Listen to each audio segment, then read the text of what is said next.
The chance was already gone. I can still feel the chill of that moment. Now you step into the sealed region.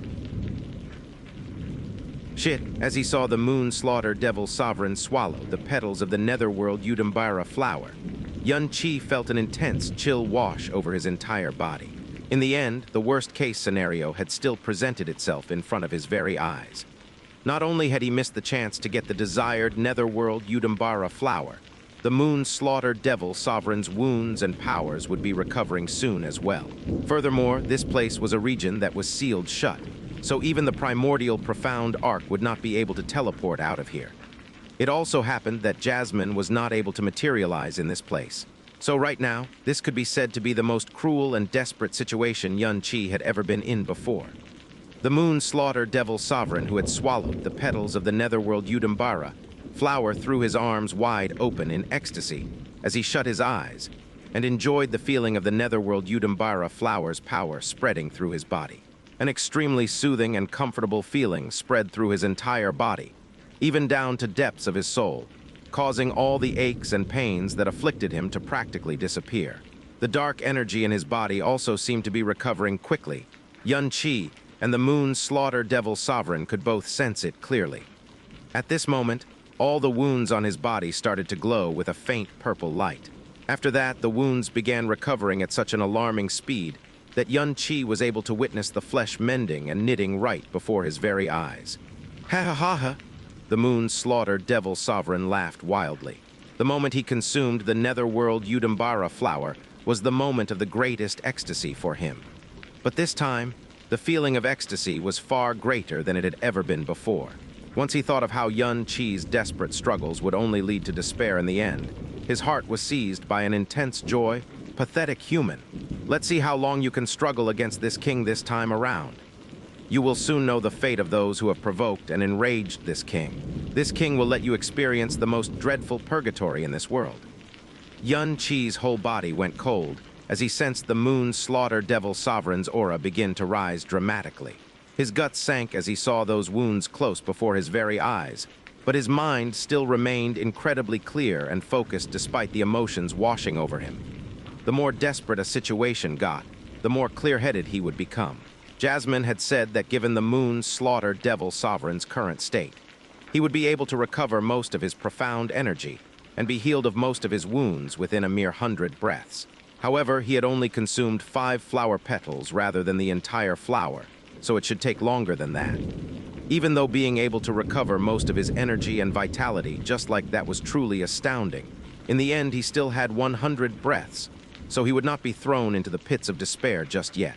Furthermore, even though 5 petals of the Netherworld Udumbara Flower had been consumed, 4 petals still remained. The power of the remaining 4 petals of the Netherworld Udumbara Flower may just be enough to grant Jasmine a new life. Even if they could not, it would definitely still be of great help. Xianxia's brows sank as his thoughts began to race. Right now, the moon-slaughtered devil sovereign was still seriously injured, and he had used up most of his power as well. If he was able to kill him before he could recover with the Netherworld Udumbara Flower's help, then, no, there was no if. This was the only option left to him, the only hope he had left. Otherwise, he would definitely be dead meat once the moon-slaughtered devil sovereign recovered. However, the moon-slaughtered devil sovereign's aggregate power and current state was not far off from his own, given the fact that he also had a devil body. He had not even managed to critically injure him during their vicious battle that had lasted for hours. So trying to deliver a killing blow within the span of a few short breaths would be harder than reaching the heavens. But the situation he was currently facing did not give Xianxia time to hesitate or consider. Because the moon-slaughtered devil sovereign's strength continued to grow with each passing breath, and his wounds continued to heal at a rapid pace. This basically meant that each passing breath would cause the already minuscule spark of hope he had to constantly shrink. Perhaps after the next 10 or 20 breaths, that already faint hope might disappear completely. On the other hand, even if Xianxia had to think with his toes, he would be able to realize that the moon-slaughtered devil sovereign's following move would not be to engage him in combat. Rather, he would pour all his effort into shaking Xianxia off and rushing towards the Netherworld Udumbara Flower. At that point, not only would the remaining 4 petals of the Netherworld Udumbara Flower fall into his devil hands, He was not even able to approach the Netherworld Udumbara Flower, so he could forget about struggling or hoping for victory. Xianxia's eyes widened as a resolute and vicious light radiated from within. Both his hands tightened fiercely around the hilt of the heaven-smiting sword. It was almost as if he wanted to embed it in his flesh now that he only had one option left to him.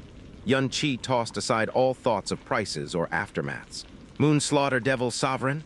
Xianxia roared in such a loud voice that it sounded like his throat would be torn apart.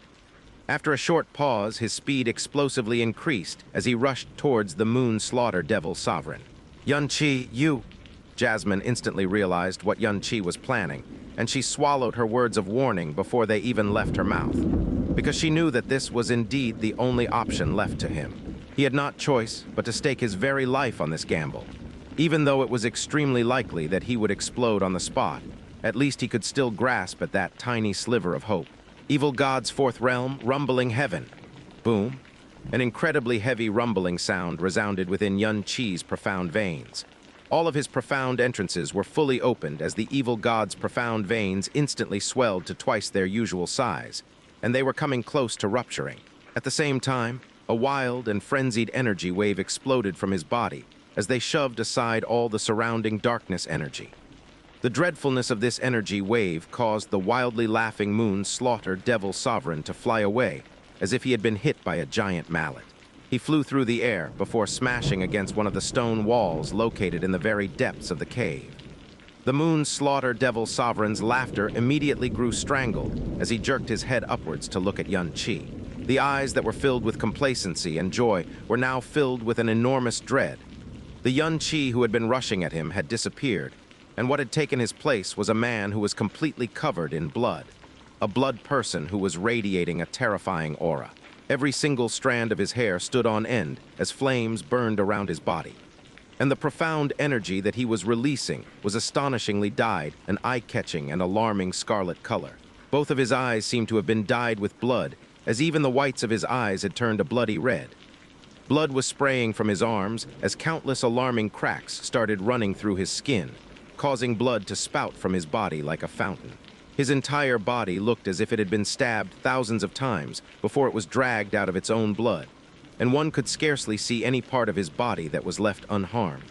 His appearance was so frightening that it would cause a normal person to pale in shock and fear, but it definitely would not be able to faze the Moon Slaughter Devil Sovereign. What frightened the Moon Slaughter Devil Sovereign was the wild and berserk aura that was radiating from his body. If Xianxia's aura could previously be described as a cluster of flames, then the blood man in front of him was releasing an aura that was akin to a violently erupting volcano from the depths of hell itself. It was so terrifying that all the nerves in the Moon Slaughter Devil Sovereign's body convulsed as the soul that was being nourished by the Netherworld Udumbara Flower was instantly assaulted by an extreme sense of danger. Furthermore, the blood man was holding a vermilion greatsword in his hand that further proved that this blood man was actually Xianxia. "You..." The Moon Slaughter Devil Sovereign gasped as he pressed his back against the wall. He was not able to even croak out a chuckle anymore. From the moment Xianxia had opened the rumbling heaven gate, his senses had been completely engulfed by unending pain. But at the same time, he could also feel an incomparably dreadful power exploding out of his body furthermore. This power far exceeded the limits of what his body could endure. He could clearly feel every part of his body rupturing the moment profound energy exploded from within his body.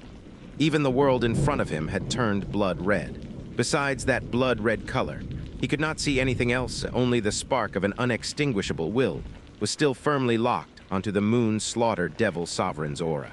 Raising arms that had nearly lost all feeling, he exhausted all of his will to barrel towards the area where the Moon Slaughter Devil Sovereign's aura was located. The Moon Slaughter Devil Sovereign's pupils narrowed to pinpricks. 1,000,000 years ago, this kind of power would have been so insignificant that he would not even deign to notice it. But for the current Moon Slaughter Devil Sovereign, it was a calamitous power that caused him to shake uncontrollably in fear. He glanced at the purple light shining in the periphery of his vision. He wanted to rush to where the Netherworld Udumbara Flower was, but every time he tried to move his devil body forward, he was forcefully pushed back by the terrifying aura that was rushing towards him. It was as if his back had been nailed to the wall behind him. Right now, he could barely even raise his leg, much less try to rush forward. It was as if every part of his body was being pressed down by an enormous mountain. The vermilion sword beam grew nearer and nearer, and the fear in the Moon Devil Sovereign's eyes grew commensurately. He gave a great roar as all the power in his body surged forth desperately. He formed a jet-black vortex of energy that was 10,000 times darker than the deepest abyss, and sent it flying towards Xianxia with a yell. The moment that jet-black vortex exploded outwards, the heaven-smiting sword, which carried the power of the rumbling heaven, gate whistled downwards. Instantly, the jet-black vortex that the Moon Slaughter Devil Sovereign had formed with all his remaining energy came to a sudden stop. After that, it began to be suppressed, devoured and swallowed up by that vermilion sword beam, until it completely disappeared. The Moon Slaughter Devil Sovereign's vision was covered by boundless vermilion light, a copious amount of blood spraying into air as he bore the brunt of that catastrophic explosion. An earth-shaking rumble shook the entire Moon Slaughter Devil nest as a howl laced with despair, and pain rang throughout every corner. Boom. UUWWWAH. Jet-black stone walls crumbled away rapidly as countless stone fragments fell to the ground. The entire Moon Slaughter Devil nest was shaking, and it seemed as if the heavens and the earth themselves were shaking along with it. Destructive winds blew throughout the Moon Slaughter Devil nest as they collided and slammed into everything around them, destroying whatever they could destroy. Furthermore, the deepest part of the Moon Slaughter Devil nest had been completely filled by fiercely burning dull golden flames as a catastrophic storm raged about wantonly for ages. This was the first time Xianxia had ever opened the rumbling heaven gate. So this was also the first sword slash that he had ever performed while the rumbling heaven gate was open. Jasmine was still unaware of the result of this sword slash. But what she could definitively confirm was that the current Xianxia was completely incapable of enduring the power unleashed by the rumbling heaven gate. Xianxia forcefully opened the rumbling heaven gate, and his profound energy instantly went berserk. Jasmine could clearly see all of his internal organs rupturing as his veins snapped, and blood flowed freely from his body. The only things that remained unbroken were his bones that were reinforced by the dragon god marrow. It was only for that one instant, but every single second after that would cause the situation to worsen by many times. Perhaps it would only need 2 breaths for Xianxia's body to explode, and he definitely would not leave a whole body behind. Given the dire straits that they were in, Jasmine could not afford to hesitate anymore. The moment Xianxia used all of his willpower to launch that blow with his sword, Jasmine's soul body left the sky poison pearl and entered Xianxia's body. 4 scarlet profound energy beams shot out at extreme speed as they pierced all of Xianxia's internal organs and entered his profound veins. The 4 beams of light unerringly pressed on the 4 open evil god gates. Jasmine's power was so tyrannical that the instant those scarlet lights disappeared, the 4 open evil god gates had closed as well.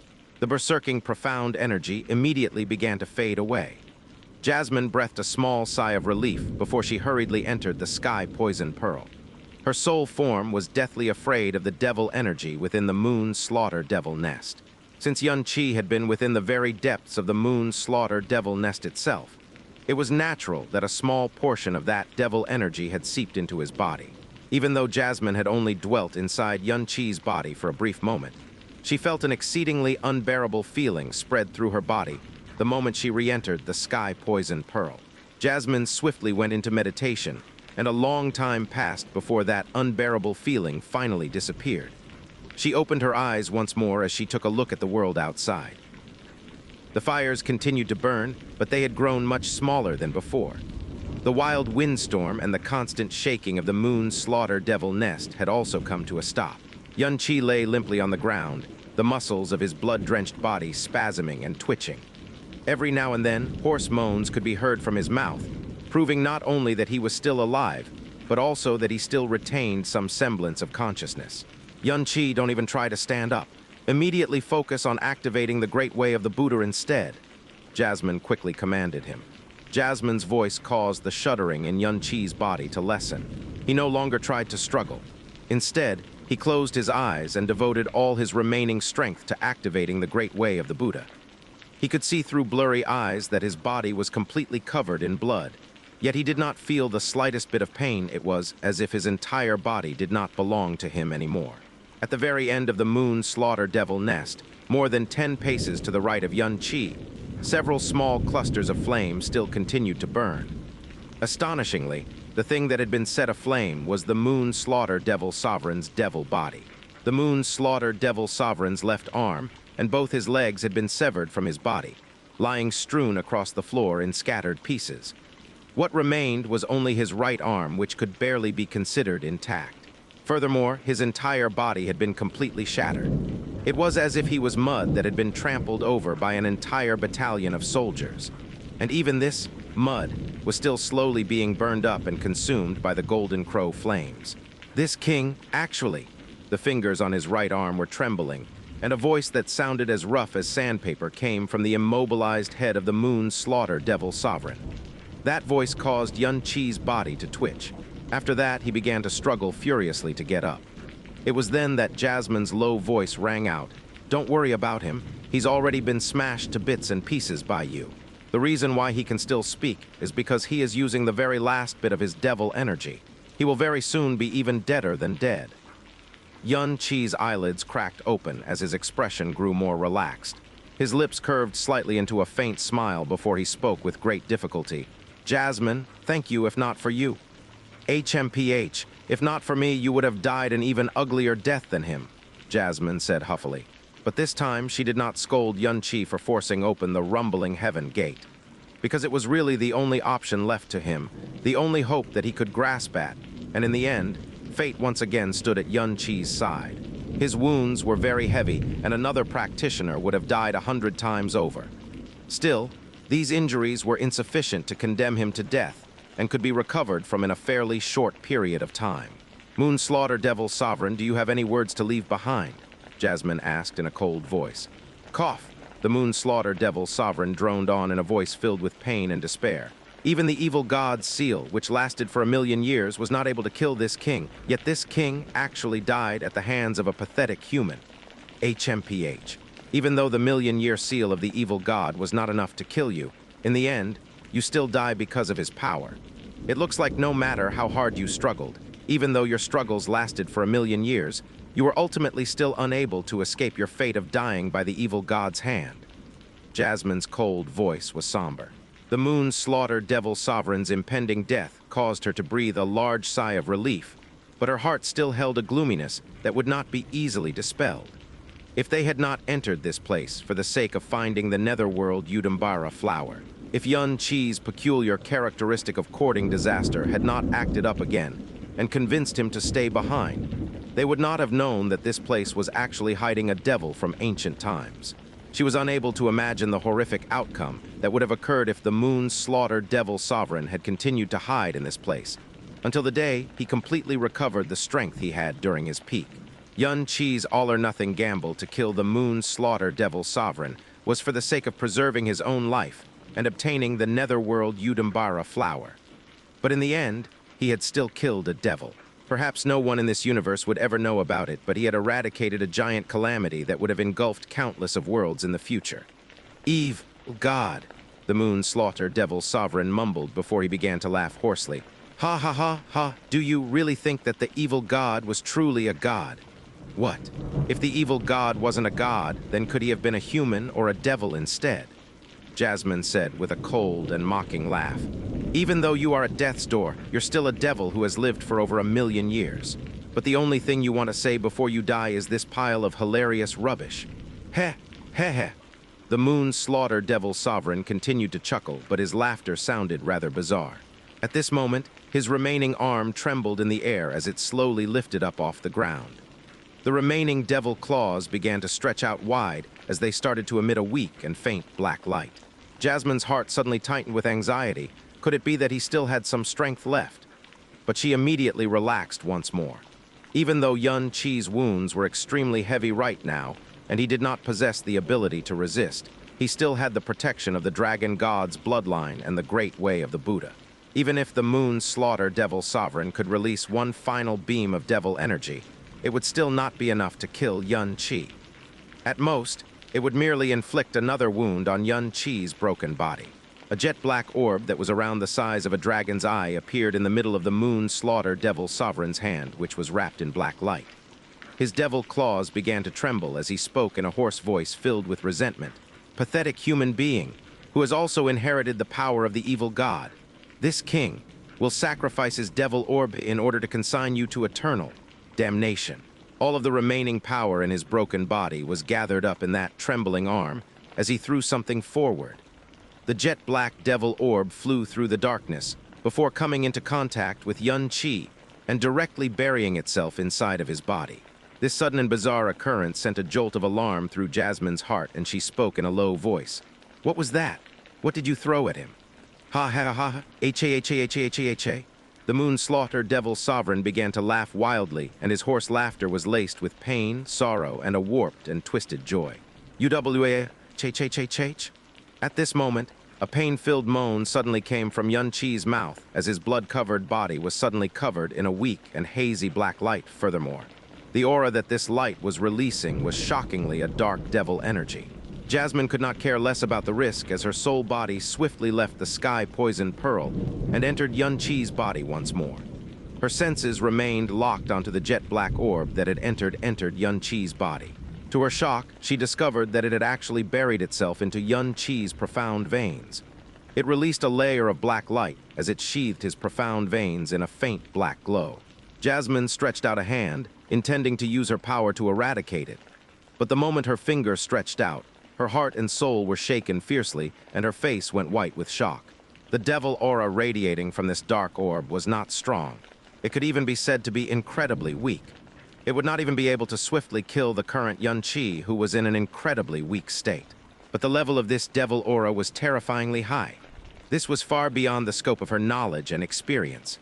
Suddenly, Jasmine remembered that the Moonslaughter Devil Sovereign had mumbled the two words, "Devil Orb," right before he had thrown out this black orb. Could it be that this was actually the Moonslaughter Devil Sovereign's Devil Origin Orb? Was this the Devil Origin Orb that the records stated sustained an ancient devil's life origin, soul origin, and origin of darkness? An item on the level of the devils. Jasmine's tiny hand faintly trembled. No, she could not do it. If this was truly a Devil Origin Orb as recorded in the annals of history, even if its power was extremely weak, it was still not something that she could destroy. Moreover, it appeared to have actually forcefully merged with Xianxia's evil god's profound veins. Even if she was able to remove it by force, it was extremely likely that she was caused severe damage to Xianxia's profound veins in the process. What was going on? These were the evil god's profound veins that we are talking about. How could a Devil Origin Orb merge with them so easily?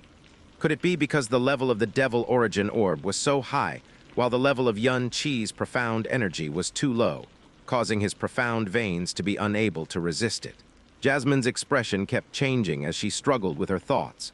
Finally, she stretched out her hand once more as a scarlet-colored profound energy surged forth.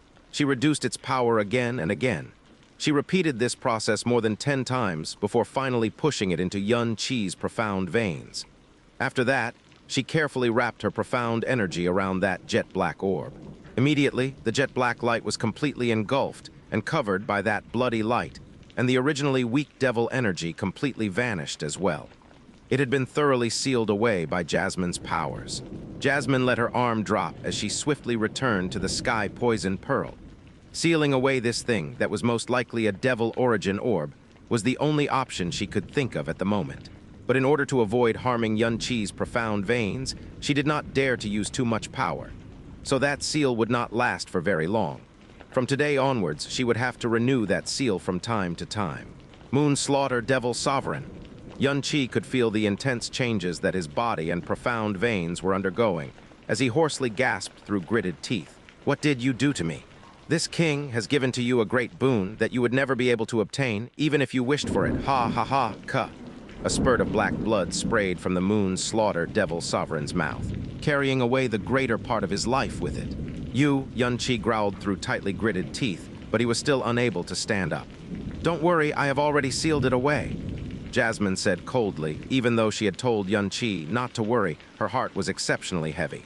Because now that a Devil Origin Orb had merged with the evil god's profound veins, perhaps it may one day cause a bizarre change that no one would be able to predict or anticipate. Things that were on the level of the devils were things that not even Jasmine was able to control or anticipate. The moon slaughter devil sovereign's body no longer moved, and his voice had grown so faint that it was as soft as the buzzing of an insect. You, pathetic and stupid human beings, do all of you really think that our devil race has been destroyed completely? That which was banished will surely, one day, the final traces of black light within the moon slaughter devil sovereign's eyes completely disappeared.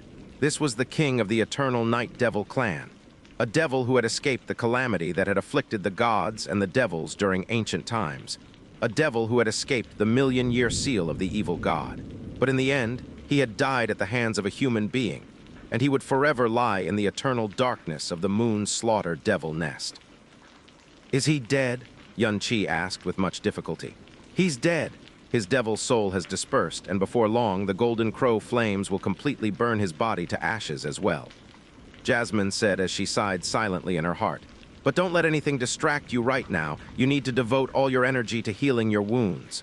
The injuries you sustained are really too serious this time around, and even if it is you, if you let them linger on a while more, you might lose your life at any moment. Xianxia did not speak any further. Instead, he focused on adjusting his current state and mindset until he could attain proper focus. After that, he swiftly cleared away any thoughts that would distract him before he focused on circulating the great way of the Buddha. He knew that Jasmine's words were not the least bit exaggerated. Even when he was in the primordial profound arc, he had never been so seriously injured to the point where he lost all sensation of pain. This time, his internal and external injuries were incredibly serious, and within the entire profound sky continent, the only person who could sustain such injuries and still live was Xianxia alone. This, coupled with the fact that he had nearly run out of profound energy, meant that it would require a rather long period of time before he could make a full recovery. Because of his heavy injuries, Xianxia's ability to concentrate was also greatly affected. A full 7 minutes passed before that dim golden pagoda gradually appeared over his head. After that, the energy of heaven and earth that surged into his body began to get denser and denser. At the end of the moon slaughter devil nest, the broken corpse of the moon slaughter devil sovereign had finally been incinerated by the golden crow flames. The devil body, that was bereft of the power of the devil god, could not escape the fate of being burned to cinders. However, the clouds of black ash were dimly illuminated by streaks of bizarre black light. Behind the body lay the wall at the very end of the moon slaughter devil nest. Most of the impact from the sword strike that Xianxia had launched at the moon slaughter devil sovereign, after he opened the rumbling heaven gate, had been absorbed by this pitch-black wall. However, the attack that had enough power to destroy the moon slaughter devil sovereign had not caused this wall to collapse. It had only left behind many long and narrow cracks along its surface. Threads of abnormal black energy were quietly seeping from those cracks. It was just that there was no way anyone would be able to see it with their naked eyes in this absolute darkness. He kekeke-ha-ha-ha, hu-hu-hu-hu, wah-ha-ha-ha. Now that the dust had finally settled, one could clearly hear the sinister wailing laughter that continued to echo within the moon's slaughter devil nest. The Netherworld Udumbara Flower still gently swayed despite the absence of wind, but only 4 petals remained, and whether it was the ghostly wail or the gloomy purple light, both of them had grown far weaker than before. Blue Wind Nation. Snow region of extreme ice Dongfangziu had been going north all this while, traveling through day and night and barely even stopping to catch his breath. Given his cultivation, which was at the initial stages of the Emperor Profound Realm, he had barely made it from Blue Wind Imperial City to Frozen Cloud Asgard within 20 hours. By the time he had reached Frozen Cloud Asgard and conveyed the message he was supposed to deliver, Dongfangziu had exhausted all his profound energy. He fell headfirst into the snow, and he could barely force himself up after half a day of rest. Palace Chief Dongfang, do not worry. Asgard Master has the frozen cloud celestial soul with him. Even if the distance is 150,000 kilometers away, he will still be able to receive our sound transmissions. The news of Xiao Yun's disappearance deeply shocked the disciples of Frozen Cloud Asgard. Xianxia had personally told them that Xiao Yun was his sworn brother, and a few months ago, he had even brought Xiao Yun to Frozen Cloud Asgard to assist him in scaring off Sun Moon Divine Hall. Murong Kaiangsu and the others did not have time to arrange for a place for Dongfangziu to rest. The 6 of them combined their powers and swiftly constructed the sound transmission profound formation that was unique to Frozen Cloud Asgard.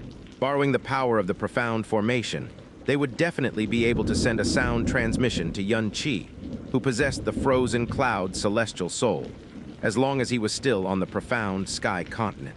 After they had constructed the sound transmission profound formation, Cang Yue entered the center of the profound formation and focused on sending a sound transmission to Xianxia. Immediately after that, her eyes blinked open as a look of shock and alarm spread across her face. "Senior sister, what happened?" Lani asked in a worried voice. "I can't get through. We are unable to send out the sound transmission." Cang Yue replied, shaking her head gravely as her crescent brows knitted together in confusion. "How could it be?" Feng Hanyu asked anxiously. "Asgard Master has the frozen cloud celestial soul, so how is it possible that he isn't able to receive our sound transmission? Nothing like this has ever happened before. Unless Asgard Master has expelled the frozen cloud celestial soul from his body." "Ah!" Feng Hanyu cried in shock as her beautiful eyes immediately grew misty with emotion. Could it be that Asgard Master doesn't want us anymore? Stop spouting nonsense." Lianqi immediately exclaimed. "Asgard Master is a man who values relationships the most in this world. There is no way he would suddenly abandon our frozen cloud Asgard.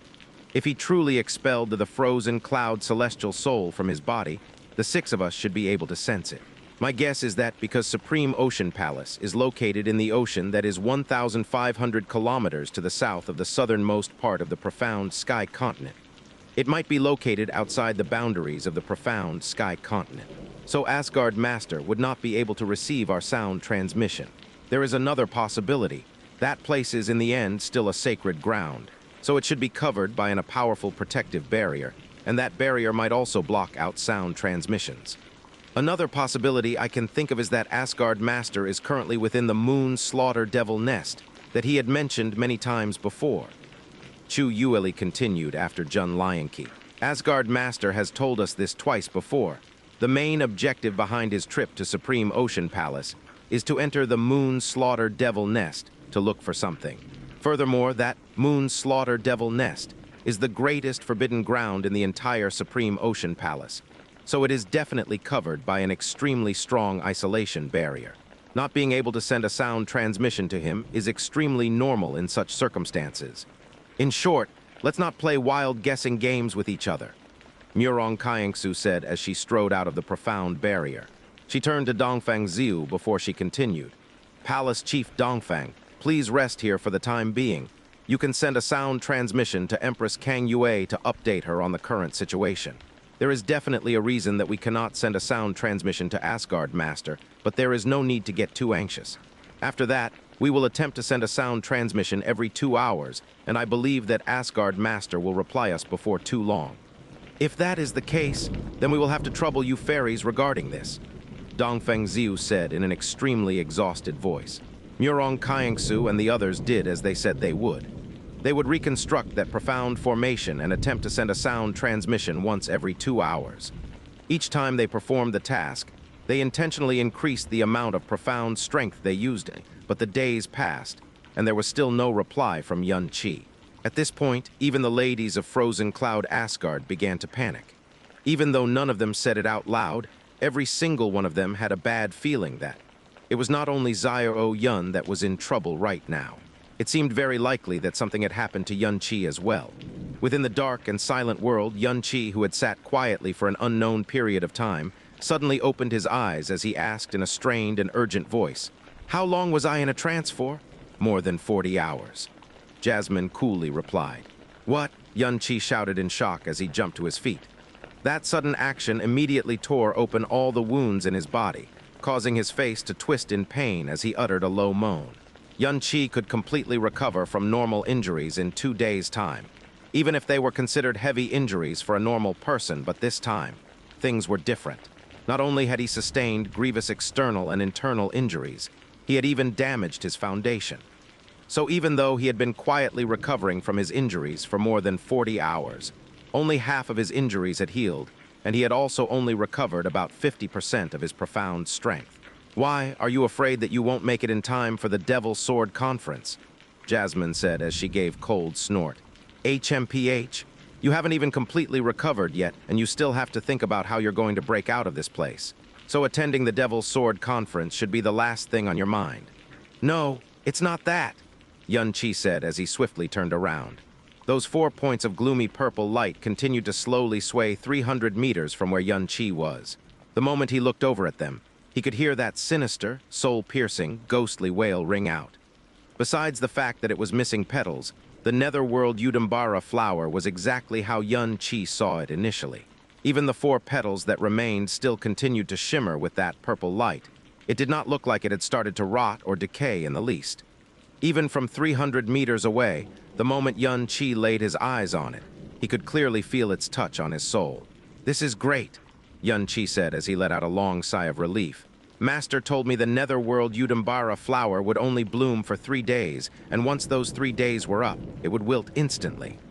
Even though it's only been 2 days since it bloomed, it still lost 5 of its flower petals, so its strength would have greatly weakened.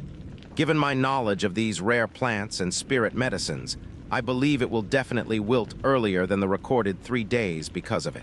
So we are truly fortunate that all 4 of the remaining petals are still in perfect condition."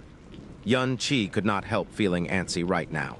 In order to concentrate on recovering from his injuries, he had sealed all of his senses. He knew that the moment he slipped into a trance, he would lose all sense of time. So he ensured that a part of his will remain to prevent him from being in a trance for too long a period of time. It was just that his wounds were really too serious. So his will had become extremely weak, and the bit of will that he had held in anticipation of this event very swiftly dissipated as well. The moment he came to, he instantly thought of how long the Netherworld Udumbara Flower would stay in full bloom, and he grew so anxious that cold sweat nearly drenched his entire body. It was truly fortunate that all 4 of the remaining petals of the Netherworld Udumbara Flower had remained intact. But at the same time, he was perfectly clear about one thing. If it was a complete and unharmed Netherworld Udumbara Flower, it would still be a full day away from wilting. A Netherworld Udumbara Flower that had only 4 petals remaining would definitely remain in full bloom for a shorter period of time. It definitely would not last for 3 full days. If 2 days had already passed since it fully bloomed, then it was extremely likely that it would wilt any second now. "You want forcefully retrieve that Netherworld Udumbara," Jasmine said as her delicate brows slanted downwards. After that, she immediately barked out a rebuke. "Are you insane? Have you so quickly forgotten about how terrifying the Netherworld Udumbara Flower is? What's more, right now you're injured all over and you only have half your usual profound strength. So even thinking of getting within 100 meters of the Netherworld Udumbara Flower will already be harder than scaling the heavens, much less actually plucking it. Forcing your way close to it will also likely result in it stealing your soul, and you will become the living dead." Xianxia breathed a long sigh before he said in an extremely resolute voice, "I am well aware of how terrifying the Netherworld Udumbara Flower is, but do not forget the reason why I stayed behind in the first place. This even resulted in meeting one Moon Slaughter Devil Sovereign who very nearly buried me in this place." "What Moon Slaughter Devil Sovereign? What ancient devil? What universal calamity? I don't really give a crap about any of those things. The only thing I stayed behind to do was to obtain this Netherworld Udumbara Flower. Furthermore, I have exhausted so much strength and braved so much danger that I very nearly threw my life away. All so that I could protect this Netherworld Udumbara Flower that only has 4 petals left. If we do not manage to retrieve it, how do you expect me to be satisfied?" Xianxia had already started to gnash his teeth as he finished his rant. Ever since he had entered the Moon Slaughter Devil Nest, his encounters had far exceeded his expectations. Given his personality, having already reached this point, he would definitely not allow himself to leave empty-handed, regardless of the risks or how difficult the task was. Jasmine replied in a very grave voice, "HMPH, I know that the thing you love to do the most is to gamble with your life.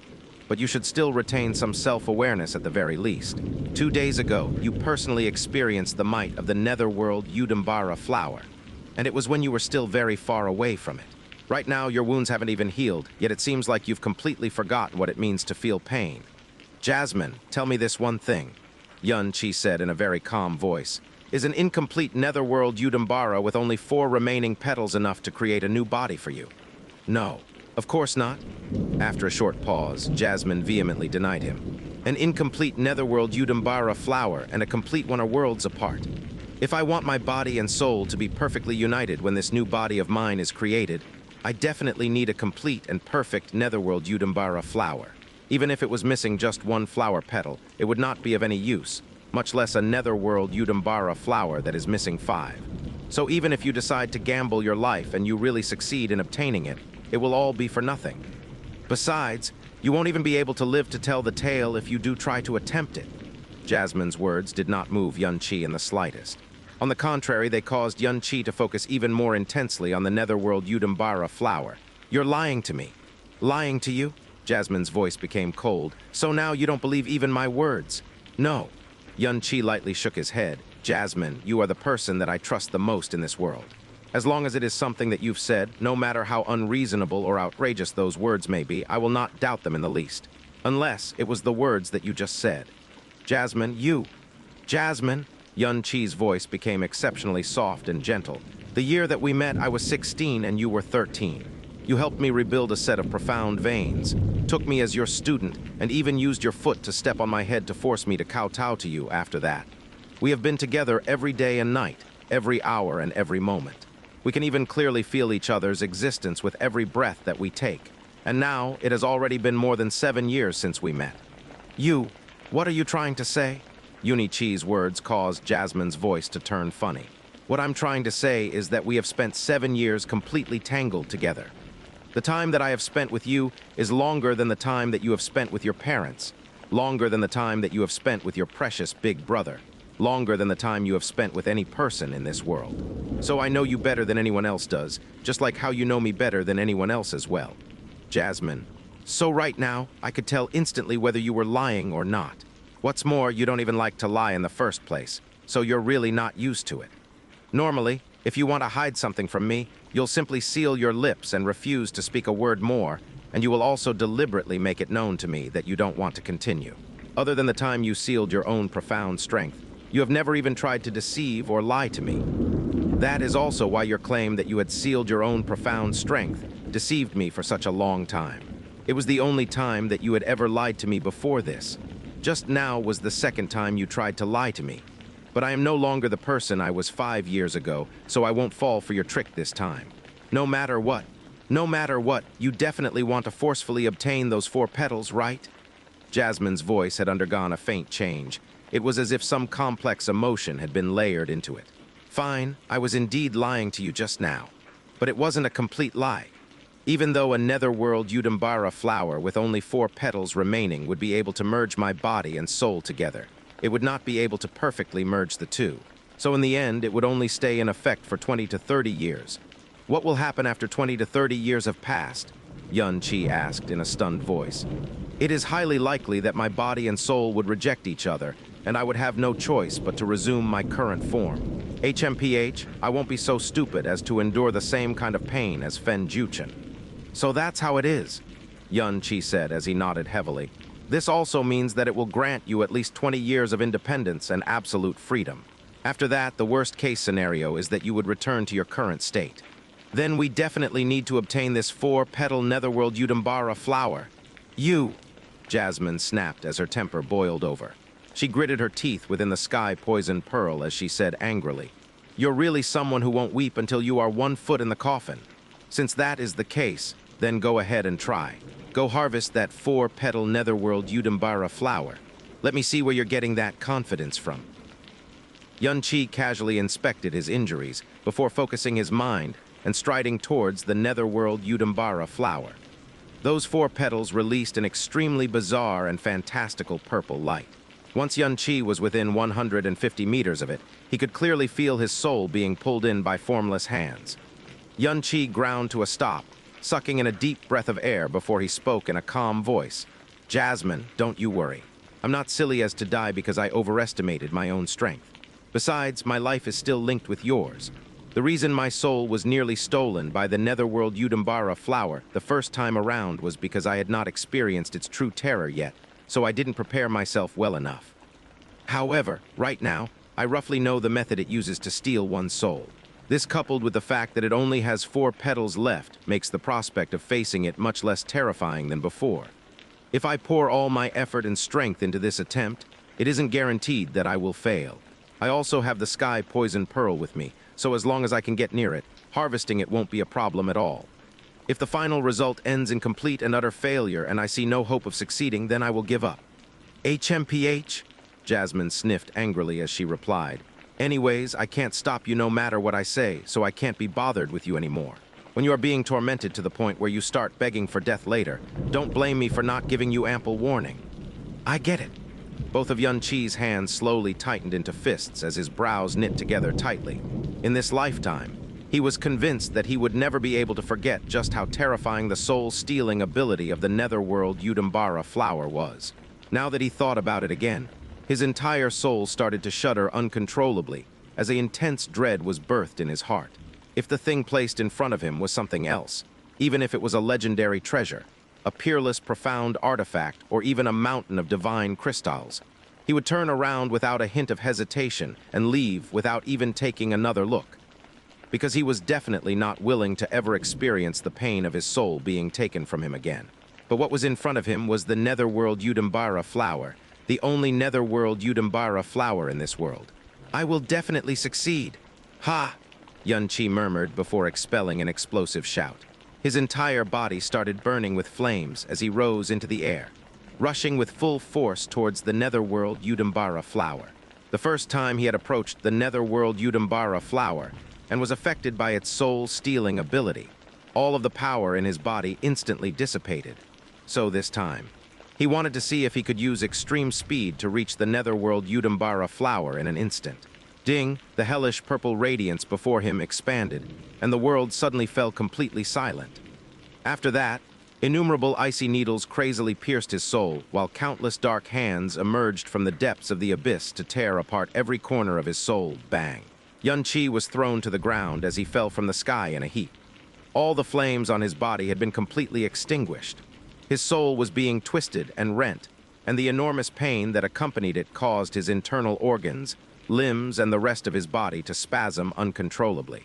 Every single hair and cell of his body was twisting and shivering in pain. He gritted his teeth with all his might, forcefully keeping his cries of pain inside. Under that immense pain, his vision had become blurry, but he could still see that bizarrely beautiful purple light clearly. It was roughly 50 meters distant from him. It was also this purple light which allowed him to doggedly keep his nearly fractured psyche in one piece. He forced himself to his feet and tried to stagger towards the purple light. But right after he had taken a single step in that direction, it was just one single step closer to the flower. Yet in an instant, the 1,000 needles that had been stabbing at his soul turned into 10,000 blades. When he had spent half his life delivering the killing blow to the moon's slaughter devil sovereign, leaving his body in tatters, he had not even given voice to a single whimper of pain. But right now, Xianxia was letting out a blood-curdling scream. Just drawing one step closer was like walking through hell and finding another hell inside hell itself. He could feel both his body and soul being rent into tiny bits and pieces. This pain far exceeded any pain that Xianxia had ever known before. It even exceeded Xianxia's very understanding of pain itself. Furthermore, this intense pain also gave birth to a frantically blooming terror. Fear and dread instantly swallowed up all of Xianxia's remaining will and bravery. His contorted body reacted by itself as it tumbled backwards, the sensation of his soul being sliced apart and the mind-warping pain dramatically lessened with every inch he retreated. Once his mind had cleared, he naturally regained control over his power and body. Xianxia continued to stagger backwards, stumbling on the ground as he went. He finally stopped when he reached a distance where he could endure the pain. Both of his knees sank to the ground as he used his arms to prop himself up. He gasped heavily for breath and sweat poured down his forehead in torrents. In the blink of an eye, the ground beneath his head had become completely drenched. Ha, ha, ha! His body continued to spasm uncontrollably for more than 10 breaths as he took in great gulps of air. At this point, Xianxia felt as if he had endured the cruelest torture in the entire world. No, this pain was far more dreadful than any torture he could ever imagine. He turned his head, raising his pasty-white face to look towards the position that he had reached previously. That spot was only about 45 meters away from the Netherworld Udumbara Flower. He could sense that that distance was the limit of what he could endure.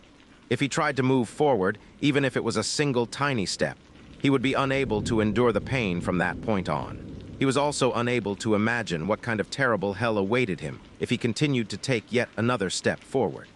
He could also scarcely imagine what kind of horrific world awaited him when he was within a single step of the Netherworld Udumbara Flower. 45 meters, to him, that normally would be a pitifully short distance. But in this place, it seemed even farther and more despair-inducing than a gap that spanned millions of kilometers. One step was a step into an abyss. One step was clearing a natural chasm. "Are you all right?" Jasmine asked in a voice laced with worry. But the moment she noticed the worry in her voice, she immediately turned frosty. "HMPH. This is the result of you overestimating your own strength. I will say this once more. The Netherworld Udumbara Flower isn't something a person from your plane can get close to. As for that soul-stealing pain, you have now experienced it a second time. To be honest, the fact that you haven't collapsed is commendable in and of itself. Because this kind of pain, even if it is a god from the legends, it would still be very hard to bear. Much less someone like you." By the time Jasmine had finished speaking, Xianxia had gotten to his feet once more. After that, he turned around and faced the Netherworld Udumbara Flower yet again. But this time, the unwavering determination in his eyes had long since disappeared, and a thick fear had replaced it instead. In the past few years, Xianxia had not feared anything, whether it was unbearable might, the approach of death, or a natural force that he could not resist. This was the first time he had ever experienced fear due to pain. Crack. He squeezed his left hand so hard that he had cracked the bones on 2 of his fingers, but his pale face did not even flinch. Because it was not even an ant bite when compared to the pain he had experienced when his soul was being stolen. His feet started moving as he began to walk towards the Netherworld Udumbara Flower yet again. "What are you doing?" His actions shocked Jasmine. She knew very clearly what kind of pain Xianxia had just endured, and she had also felt the dread that it had brought to him. So she had thought that Xianxia would never even try to approach the Netherworld Udumbara Flower ever again. And perhaps he might not even dare to glance at it anymore, but he was actually trying to approach it yet again. "I still haven't failed yet," Xianxia said huskily, but the words that he had spat still quivered due to his remaining fear. Have you really not given up? Will you truly only weep once you've seen your own grave?" Jasmine shouted angrily. "This Netherworld Udumbara Flower, it's right in front of me. It's only a short 60 meters away right now. If I lost all heart to continue due to this small obstacle, then where will I find the face to see you next time?" "Me?" Jasmine yelled in surprise. "What small obstacle? How in this world is that a small obstacle to you? The pain your body is feeling will seep into your soul, and the pain of the soul is not something that mere physical pain can compare to." Jasmine had felt true soul-searing pain once in her life before. It was when she inherited the profound strength legacy of the Heaven Slaughter Star God.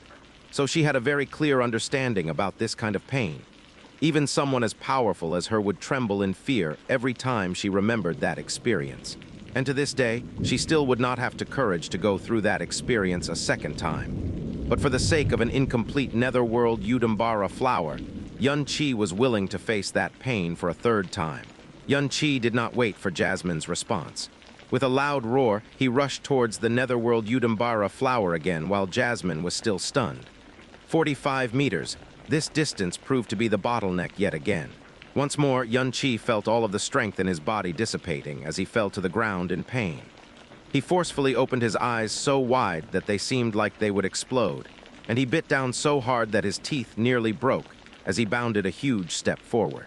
"UWA, ch. A soul-rending cry of pain resounded through every corner of the moon's slaughter devil nest. It was so shrill and sharp that even the pebbles on the ground started to tremble. This instant of soul-searing pain was something that Xianxia could not even describe with words, and the terrifying notion of committing suicide to escape this pain surfaced in his head. The only thing that filled his body and remaining will was the instinct to run away, to flee at all costs. As his shrill cries continued to rend the air, Xianxia's body was rolling and tumbling backwards. By the time he had recovered some semblance of clarity, he had already tumbled 60 meters away. Xianxia's face had gone even paler than before, and his entire body was twitching and trembling like an insect that was going through its death spasms. Streams of cold sweat rolled down his body.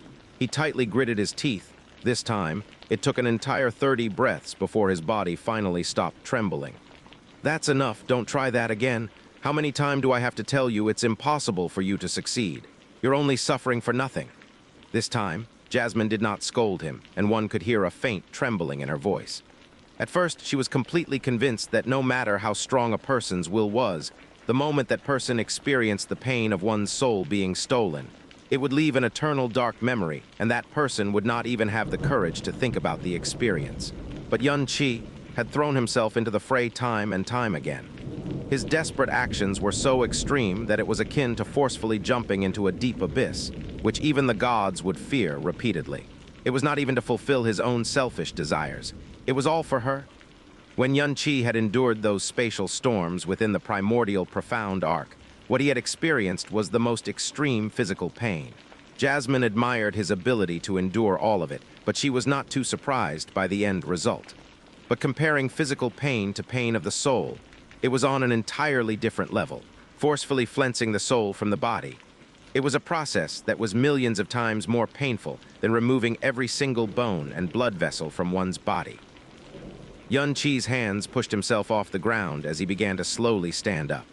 His pupils were contracted, but when he stood up, he was still looking at the 4 petals of the Netherworld Udumbara Flower that were pulsing with hellish purple light. "I want to get closer to it," he muttered under his breath, his voice hoarse from the screaming. "But why do I always involuntarily use my remaining strength to run away? Moreover, I'm actually afraid right now. Could it be that my so-called determination was this weak?" Xianxia's voice sounded fuzzy and indistinct.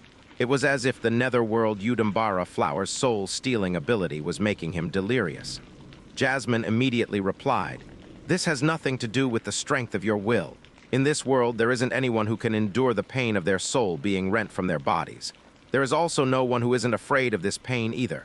No, it has something to do with it." Xianxia had finally managed to stand up completely. He looked at the Netherworld Udumbara Flower, his arms trembling. Not only did his eyes contain a fear that could not be dispelled, there was also a growing violence being kindled there. After that, he started moving once more and strode towards the Netherworld Udumbara Flower. "For the sake of reconstituting your body, that was the request that you made of me the very first day we met. Up to now, it has also been the only request that you have ever made. Jasmine, meeting you allowed a cripple like me to gain a new life, and I was also able to regain my dignity as well. Because of you, I can protect my grandfather and my little aunt from all harm and mistreatment. Because of you, I found out about my past, and I was able to find my real parents. All of the power, status, dignity, and fame that I possess today is due to you. If not for that chance meeting with you, I might have died a dog's death by now. Even if I was still alive, I would possibly only be a wandering ghost that hovered on the edge of despair. But in the end, I could not even help you realize this soul wish of yours. Jasmine, you. Now, in front of my very eyes, I see what might be your last sliver of hope. So no matter what, you need to stop trying, even if it is you. UWAHHH." Jasmine's words had just left her mouth when they were completely engulfed by Xianxia's roar. He rushed towards the Netherworld Udumbara Flower for the 4th time, as flames and killing intent covered his body. His strongest aura was his killing aura. So he was using his most extreme killing aura to suppress the fear that he felt towards the pain caused by his soul being rent apart.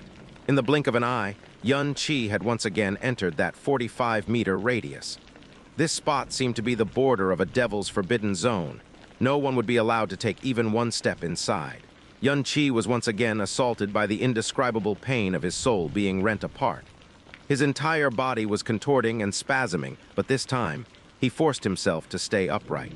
He gritted his teeth tightly as he took his first step into the devil's forbidden zone. Xianxia's shout was laced with both pain and determination. He fiercely guarded his soul and his will as he continued forward, 1 step, 2 steps, 3 steps. Thud. By some kind of miracle, he kept charging forward while roaring in rage and wailing in pain. By the end, he had covered a full 3 meters, and now he was within 42 meters of the Netherworld Udumbara Flower. He finally sank heavily to his knees, and his face was twisted with such extreme pain that his features were all scrunched together. His 10 fingers fiercely scrabbled against the ground as they curled, and contorted into a shape that resembled withered animal claws. Pain and terror filled his soul as he began to wish for death rather than survival. The all-consuming desire to run away at all costs engulfed his remaining will. His body began to jerk spasmodically as he desperately crawled and rolled away from the source of pain. The pain started to lessen as his shredded soul finally became tranquil. Xianxia's mental clarity returned to him as he lay on the ground and looked in the direction of the Netherworld Udumbara Flower. That purple light was once again more than 60 meters away. He, ha ha ha, H-A-H-A-H-A-H-A. Xianxia's fists fiercely smashed into the ground as he started laughing in a voice filled with pain and despondency. To think that I actually ran away once again, to think that I am actually this useless. Xianxia, how much longer do you want this foolishness to continue? Jasmine yelled at him in a furious voice. If you're thinking that the reason that you listed just now is a good reason for your desperate actions, then you can jolly well stop. I don't need you to repay me for my actions. Everything that I have done is entirely for my own sake. I don't need you to gamble your life just to get a mere Netherworld Udumbara Flower. Let's not even talk about the fact that it's impossible for you to succeed. Even if you do manage to obtain it, I won't feel the least bit grateful. Rather, I'd only feel that your stupidity knows no bounds. Repay your kindness? Xianxia used both arms to hoist himself off the ground. His body wobbled and his voice was weak and lacking energy. How could it just be to repay your kindness, Jasmine, to me? How could you simply be a benefactor to me? Jasmine. He turned towards the Netherworld Udumbara Flower and spoke in a low voice. In my life, I, Xianxia, have braved many storms and seas. I have experienced countless life and death struggles and innumerable calamities. Even an ancient devil that came from the ancient era 1 million years ago died under my blade. So how can I be so miserably defeated by a mere Netherworld Udumbara Flower? Jasmine shouted in shock. Are you telling me that you're about to try again? Have you experienced so much pain that you've lost all of your grip on reality? No, on the contrary, I feel more clear-headed than ever right now. Xianxia said with a low shout. I am not even scared of a devil. I am not even scared of death. So how can a mere flower scare me so badly that I scamper off with my tail in between my legs time and time again? A majestic dragon roar shook the entire place as a pair of azure eyes suddenly blinked open in this pitch-black world. A boundless power engulfed this tiny space as it weighed down on everything. Dragon Soul Domain. Jasmine, the moment he unleashed the Dragon Soul Domain, all of the fear that remained in Xianxia's heart and eyes completely vanished. He looked at the Netherworld Udumbara Flower, a calm and resolute smile playing across his face. This time, I will no longer allow myself to be afraid or run away, because I no longer have a way out. After he unleashed the Dragon Soul Domain, all of his soul energy would be exhausted in an extremely short period of time. So if he retreated again, it would take a very long time before he could recover all of his soul energy. By that time, the Netherworld Udumbara Flower would have already withered away. So he really did not have a way out after this anymore. You can't, Jasmine shouted in her loudest voice. Even if you use the Dragon Soul, you still won't be able to get anywhere near the Netherworld Udumbara Flower. Moreover, the Dragon Soul Domain will quickly deplete your spirit energy. After that, your soul energy will be extremely weak, and it will result in your soul being swiftly devoured by the Netherworld Udumbara Flower. You won't even have a chance to resist or retreat. I can do it, Xianxia gasped through gritted teeth. Because this is for you, that is why I will definitely succeed. Jasmine's heart was heavily smashed by some unfamiliar object. As the dragon cry resounded in the air, Xianxia gathered all the profound energy in his body as he rushed towards the Netherworld Udumbara Flower yet again. But this would be his final attempt, because he would no longer have a chance to try again. Xianxia's soul power grew explosively under the influence of the Dragon Soul Domain. As he drew nearer, the Netherworld Udumbara Flower began to sway quicker, and the ghastly wail it released started to sound rather abnormal. Xianxia gobbled up the distance as he fiercely pressed towards the 45-meter mark. His entire body tensed up, but the soul-rending power that assaulted him was casually batted aside by the dragon god's soul power. The pain and his loss of willpower was not even half as much as it was before. His power and his will were still being swiftly worn away by the Netherworld Udumbara Flower's soul-stealing power. Xianxia began to slow down as his steps became wobbly, but he gritted his teeth fiercely as he desperately surged forward. While the Dragon Soul Domain was suppressing that dark and hellish power, he managed to bull his way to within 30 meters of the flower. Xianxia was suddenly assaulted by pain which far surpassed the threshold of what he could endure. It was so intense that every hair on his body was shaking. and his knees hit the ground violently with a thud. However, his eyes still retained a startling and dreadful clarity.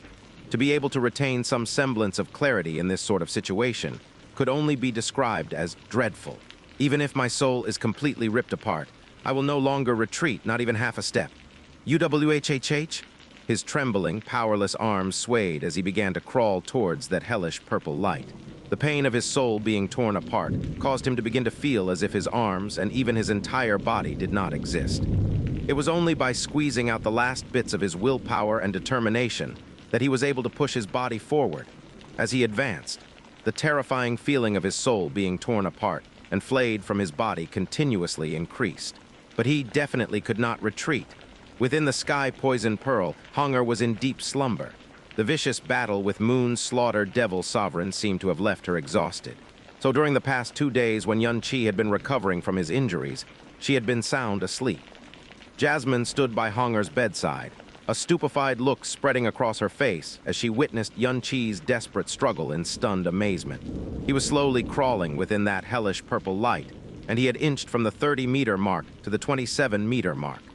Enormous pain caused his face to twist and warp in such a sinister way that it resembled an evil spirit.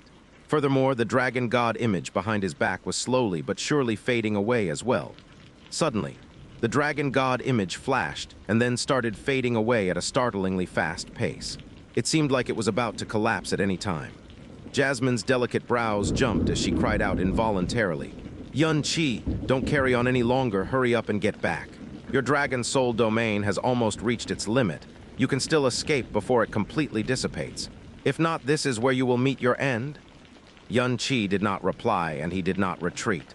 His arms trembled as he clawed forward, leaving behind bloody fingerprints in his wake. He had gritted his teeth so hard that blood was flowing from his gums and streamed from the corners of his mouth. But he barely noticed all of this as he slowly crawled through this purgatory that a normal person would never be able to imagine. He inched forward bit by bit, crawling even deeper into hell. "Xianxia, listen up." Jasmine's spirit body was also shaking, and she was shaking nearly as fiercely as Xianxia was. "If I am unable to gain a new body, then I can only exist by continuing to stay attached to your lifeline. If you live, I live. If you die, I die. Now I have already escaped the clutches of that devilish poison, so I can use my powers with no hesitation. As long as I don't die, I will have to ensure that you continue to live as well. Given my power, even if all the people on the profound sky continent ganged up together, they still wouldn't be able to kill you. You can also rely on my power to do anything that you are unable to do. If I can never reconstitute my body, then I will have no choice but to rely on you to continue existing. No choice but to continue protecting you forever. But if I do get a new body, then you will be throwing away an extremely strong protective charm. Right. Once I get a new body, I will definitely kill you right away. Because you not only know too much of my secrets, and you are also the type of person that I detest the most. You are literally paying an enormous price to do the most stupid thing conceivable in this world. There is still time for you to stop and change your mind. Get away from here immediately," Jasmine yelled in her loudest voice, clenching her tiny hands so hard that the joints of her fingers had long since turned white. Clap. Xianxia's hand grabbed onto a black rock that protruded slightly from the ground as he pulled himself forward an inch. His mouth was trembling as he spoke in a hoarse and weak voice. "You will not." The dragon god image had grown incredibly faint, and it looked like it would disappear at any moment. At this instant, Xianxia's pupils flashed with firelight as a phoenix cry rang out in the room, and the image of a phoenix coalesced behind his back. After releasing the dragon soul, he released the phoenix soul without holding anything back.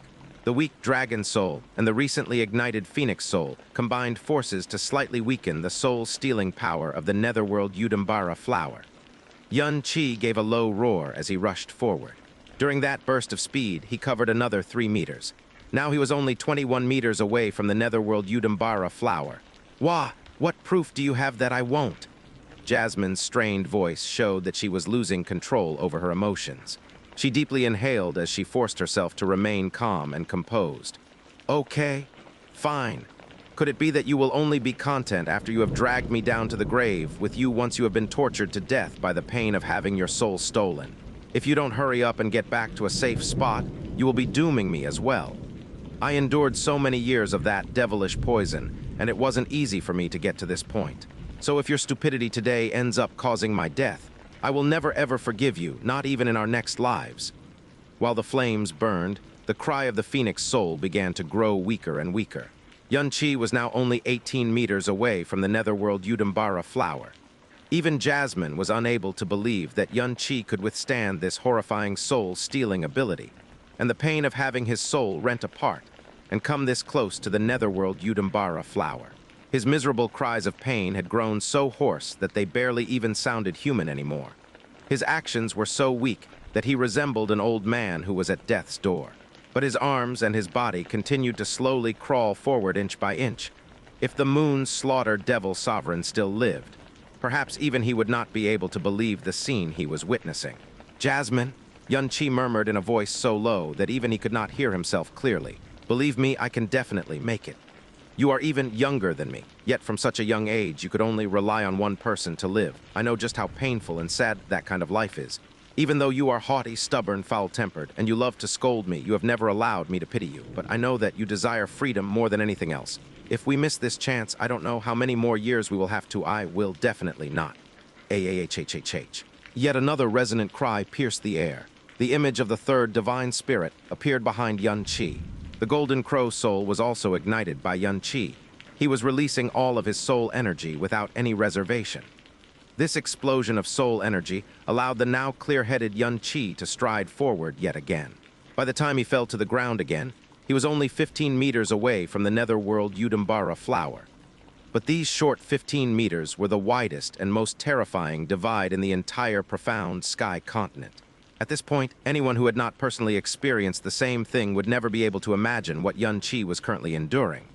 Dragon God Soul, Phoenix Soul, Golden Crow Soul. All three divine spirit images were radiating light. It was just that the images of the Phoenix and the Dragon God had already grown extremely thin and faint. But Xianxia was still desperately holding on to the last threads of soul energy. If he did not have the protection of these three great divine spirit souls, his soul would have long ago been shattered into countless fragments. 15 meters away. This was a distance that Jasmine could scarcely believe, but she knew how hopeless an affair it would be to try to cross these last 15 meters. Even if Xianxia was at his peak, he would not be able to cross this last stretch. Besides, the divine spirit soul power he was relying on had grown extremely weak, but Xianxia was still using his arms to pull his entire body along as he crawled towards the Netherworld Udumbara Flower at a snail's pace. Jasmine was closely observing Xianxia, but she was unable to find out what kind of power the current Xianxia was using to continue dragging himself forward. "Just what will make you give up?" Jasmine's voice was shaking so hard that it was scarcely recognizable. She turned her head away and closed her eyes. Given her nature, she no longer dared to look at Xianxia's current appearance. I'll say this for the last time. Immediately get away from here. This is an order. I am your master, and you well know that one must always obey their master. Are you telling me that you're even going to rebel against your master's orders?" Xianxia's arm was spasming, but his body moved forward yet again.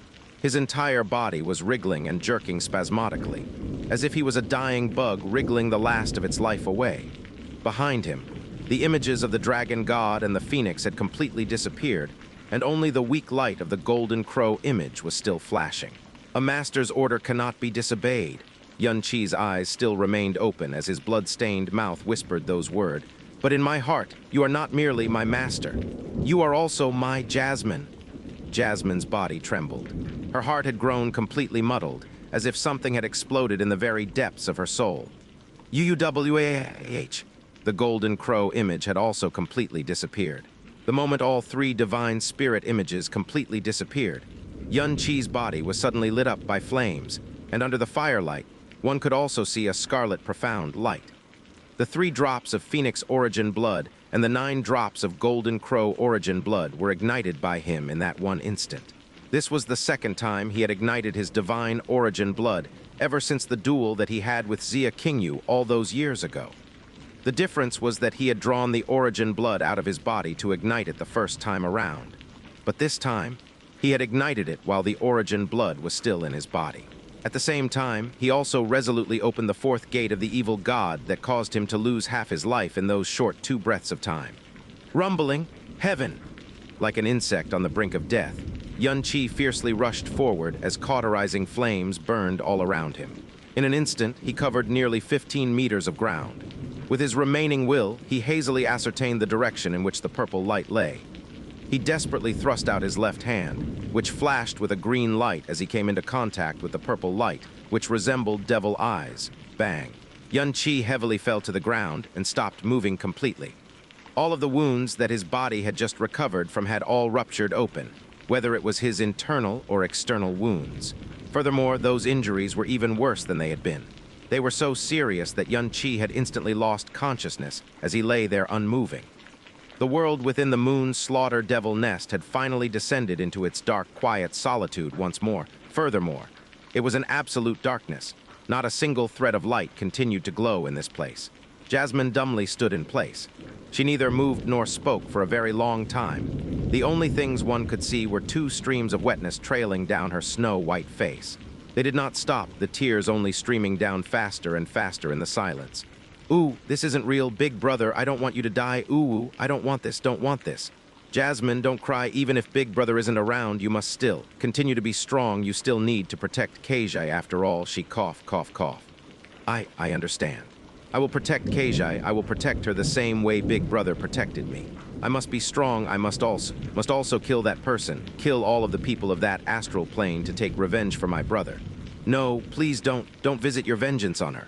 Why, it's obvious that she was the one who harmed Big Brother. Why is Big Brother still trying to protect her? Jasmine, you're still young.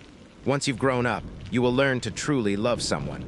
It is then that you will understand. Big Brother may have died because of her, but I have no regrets. I just have too many worries that I am leaving behind.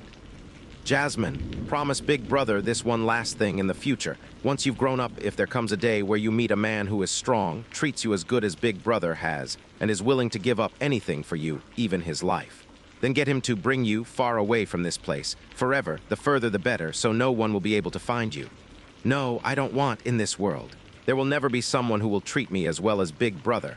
I only want Big Brother. Ooh, you Jasmine, you will definitely be able to meet that person, because my sister is the kindest and most beautiful girl in the world. Jasmine stretched out her small hand and touched the 2 warm streams of tears that ran down her snowy face.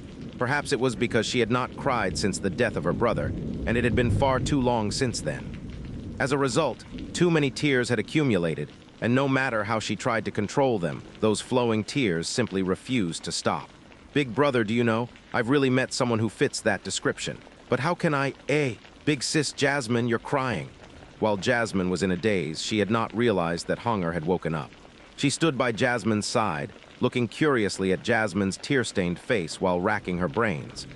After she had confirmed what she was thinking several times over, she suddenly started jumping in excitement as she shouted, "Whoa, I had always thought that only I knew how to cry, but it looks like big sis Jasmine also knows how to cry as well. This is great." Hunger always got excited over the weirdest things. This time, Jasmine did encourage her like she normally did to make her happy. Instead, she stretched out a hand and lightly grasped Hunger's white and delicate hand. "Hunger, if there comes a day where I won't be here anymore and I won't return for a very long time, you need to obediently listen to your master's words, okay?" "Of course that's okay," Hunger said as she nodded her head with no hesitation. She smiled merrily as she replied, "I have always been very obedient to Master." "Ah." Hunger had finally noticed the main point, and she asked Jasmine curiously, "Big sis Jasmine, you won't be here. Are you going somewhere else to play?" "I don't know, perhaps I have been thinking too much all of the sudden," Jasmine said as she gave a faint smile. "Anyways, you need to obediently obey your master at all times, okay? Because besides me, you master is the person who treats Hunger the best in this world, right?" "Amen." Hunger obediently nodded her head. But after that, she slanted her head and whispered to herself, "It's so strange.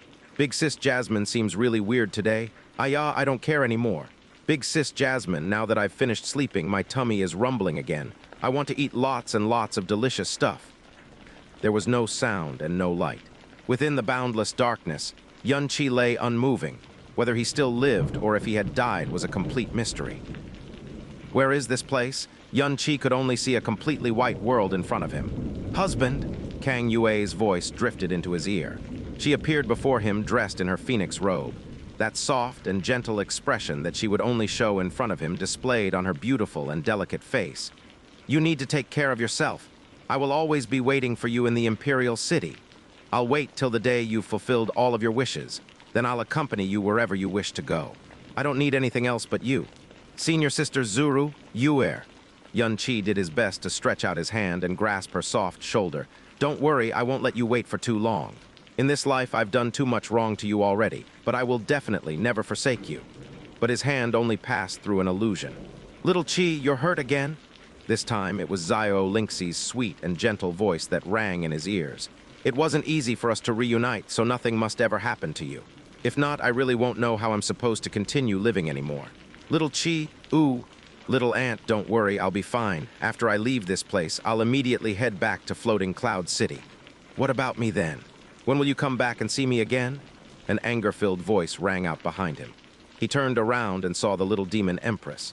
She may be small and delicate, but the frightening power that she released from her body was right next to him.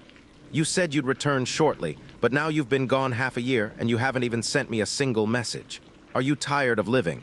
Does your heart even remember me anymore?" Xianxia replied in an anxious and panicked voice. "Kei, how would it be possible for me to forget you? Since I left the illusory demon realm, I have thought of you every single day. It is just that too many unexpected things happened while I was over here. Once I have settled everything on this side, I will return as fast as I can, and I will bring many people with me as well." The figures of Yun Qinghang and Mu Yuru appeared behind the little demon Empress. A faint smile played across Yun Qinghang's calm face. It was as if he was always so relaxed and composed. "Chair, you are a true man, the one thing that your father is most proud of in his life. You are also the pride of the Yun family. Go forth, my child. Don't be too weighed down by worries and restrictions. Go do whatever you deem is right. Go do whatever you have to do." "No, don't listen to your father's words," Mu Yuru said as tears danced in her eyes. "Chair, hurry up and come home. Mother has been yearning for your presence day and night. Mother isn't asking you to accomplish great things. I don't care if you're ordinary your entire life. I only want you to always be safe and sound, never having to suffer or worry. Father, Mother," Xianxia softly called out to them as he stretched out his height. But he could not reach them in time as their figures had already vanished into thin air. "Xianxia, I left for somewhere far, far away, and perhaps we will never meet again in this life. You need to take care of yourself." That voice was soft and gentle, but it sounded nearly emotionless. Xianxia's head jerked up as he saw a blue-clothed Xia Qingyu standing high in the clouds. Her figure was misty and enchanting, as if she was a fairy that had descended from heaven. Her beautiful eyes glanced at Xianxia before she turned around to leave, floating away with the clouds. "Qingyu, where are you? Don't go. Tell me where you are right now." But no matter how hard he called, Xia Qingyu still slowly disappeared into the distance before completely vanishing from his world. "Heh, brother-in-law, even though we don't know where Sis went, I have become extremely powerful now. I'm even stronger than her now." Xia Yuanba appeared in front of him as he slammed both of his iron fists together. "Before, it was brother-in-law who kept protecting me. But from now on, it will be I who protects brother-in-law. If anyone dares to bully brother-in-law, even if I'm not able to beat that fellow, I'll still put my life on the line and fight. So brother-in-law, you must definitely not get into any trouble before we find Big Sis. Pa. What I mean is that I hope brother-in-law and sister will always be well, and that the both of you will never run into any more danger. Yuanba, Big Brother Yun, I'm begging you, please come back safe and sound. Zuer will be waiting here for you. If you don't come back for 10 years, Zuer will be waiting here for 10 years. If you never come back, then Zuer will stay here to keep you company for all eternity." Feng Zuer kneeled in her spot, her hands clasped together, her eyes shining with tears. Her cherry lips were uttering a soft prayer, as a heart-trenching aura radiated from her. Xianxia anxiously rushed over to where she was. "Zuer, nothing happened to me. I'm fine now, and I'll be coming out soon, so you'll be able to see me again. Zuer, Zuer." But Feng Zuer could not hear his voice. No matter how loud he yelled, she still kneeled in tearful prayer. Her melancholy and grief were boundless. "Xianxia, before I even realized it, we've already been separated for so many years. I am waiting for you in a safe haven, and I've even borne you an adorable daughter. So why haven't you found us yet?" At the very edges of his vision, he seemed to catch sight of a snowy figure. Even though it was only her back, it still remained as dreamily beautiful as ever. Xianxia's heart was so agitated that he lost all control as he desperately tried to draw closer. He yelled at the top of his lungs, "Little fairy, is that you? Where are you right now? Quickly tell me where you are. Answer me, please." Before he could even wait for a reply, his vision slightly blurred, after which that figure had completely vanished as well. But right in front of him appeared two figures at the same time. When Xianxia saw them, he simply stood in place as he stuttered out a response. "Ling, er." On the left stood Su Linger. She was slender and elegant, all dressed in white silk. Her expression was one of melancholy, and there was an eternal sadness written between her brows. On the right stood Su Linger once again, but this was the young Linger. She was 10 years of age, her delicate features slowly budding into wonderful maturity. She softly spoke. "Xianxia, even though you owe me an entire lifetime, I have no regrets. Do you know that the moment that I died was the happiest moment in my entire life? Because I could sense those tears that you shed were for me. If there is such a thing as reincarnation, even if we will meet the same end, I will still be like a moth drawn to your flame. Linger." Xianxia sank to his knees, his chest filled with boundless guilt, pain, loathing, and regret. "Big brother Xianxia." The young Linger had the purest and most innocent hope in her eyes. "You promised me that you would definitely be back to take me as your bride." Linger has been waiting every single day. So many years have gone by and Linger has already grown up. So why hasn't big brother Xianxia come to fetch me? "Linger, I've done you wrong, but I will immediately find a way to get to the Azure Cloud continent. Just wait for me a while longer, just a short while longer. In this life, I will definitely never hurt you nor forsake you. I definitely won't." Ping. At this moment, that pure white world shattered into fragments and a boundless darkness replaced it instead. "Erg!" A dry croak came from Xianxia's lips. He opened his eyes with much difficulty, and all he could see was boundless darkness. "Jasmine, I think that I shouldn't be dead," Xianxia said with a small grin on his face. "HMPH, hurry up and start healing your wounds," Jasmine said in a huffy and angry voice. "To think that you'd actually dare to open rumbling heaven again before your wounds were fully healed. If you didn't stake it all on the ignition of your phoenix and golden crow blood, you would have long ago become a shattered corpse." "Heh," Xianxia gave a self-satisfied chuckle instead. "I said it before, didn't I? I can definitely do it, Jasmine. But this time around, my injuries were really quite serious." Xianxia muttered to himself. After that, he used all of his might to take in a long breath of air, focusing his mind, calming down his blood and energy, and slowly entering a state where he could begin his recovery. His extremely abnormal recovery ability had always been the main reason he dared to keep risking his own neck. When Xianxia opened his eyes once more, several hours had already passed.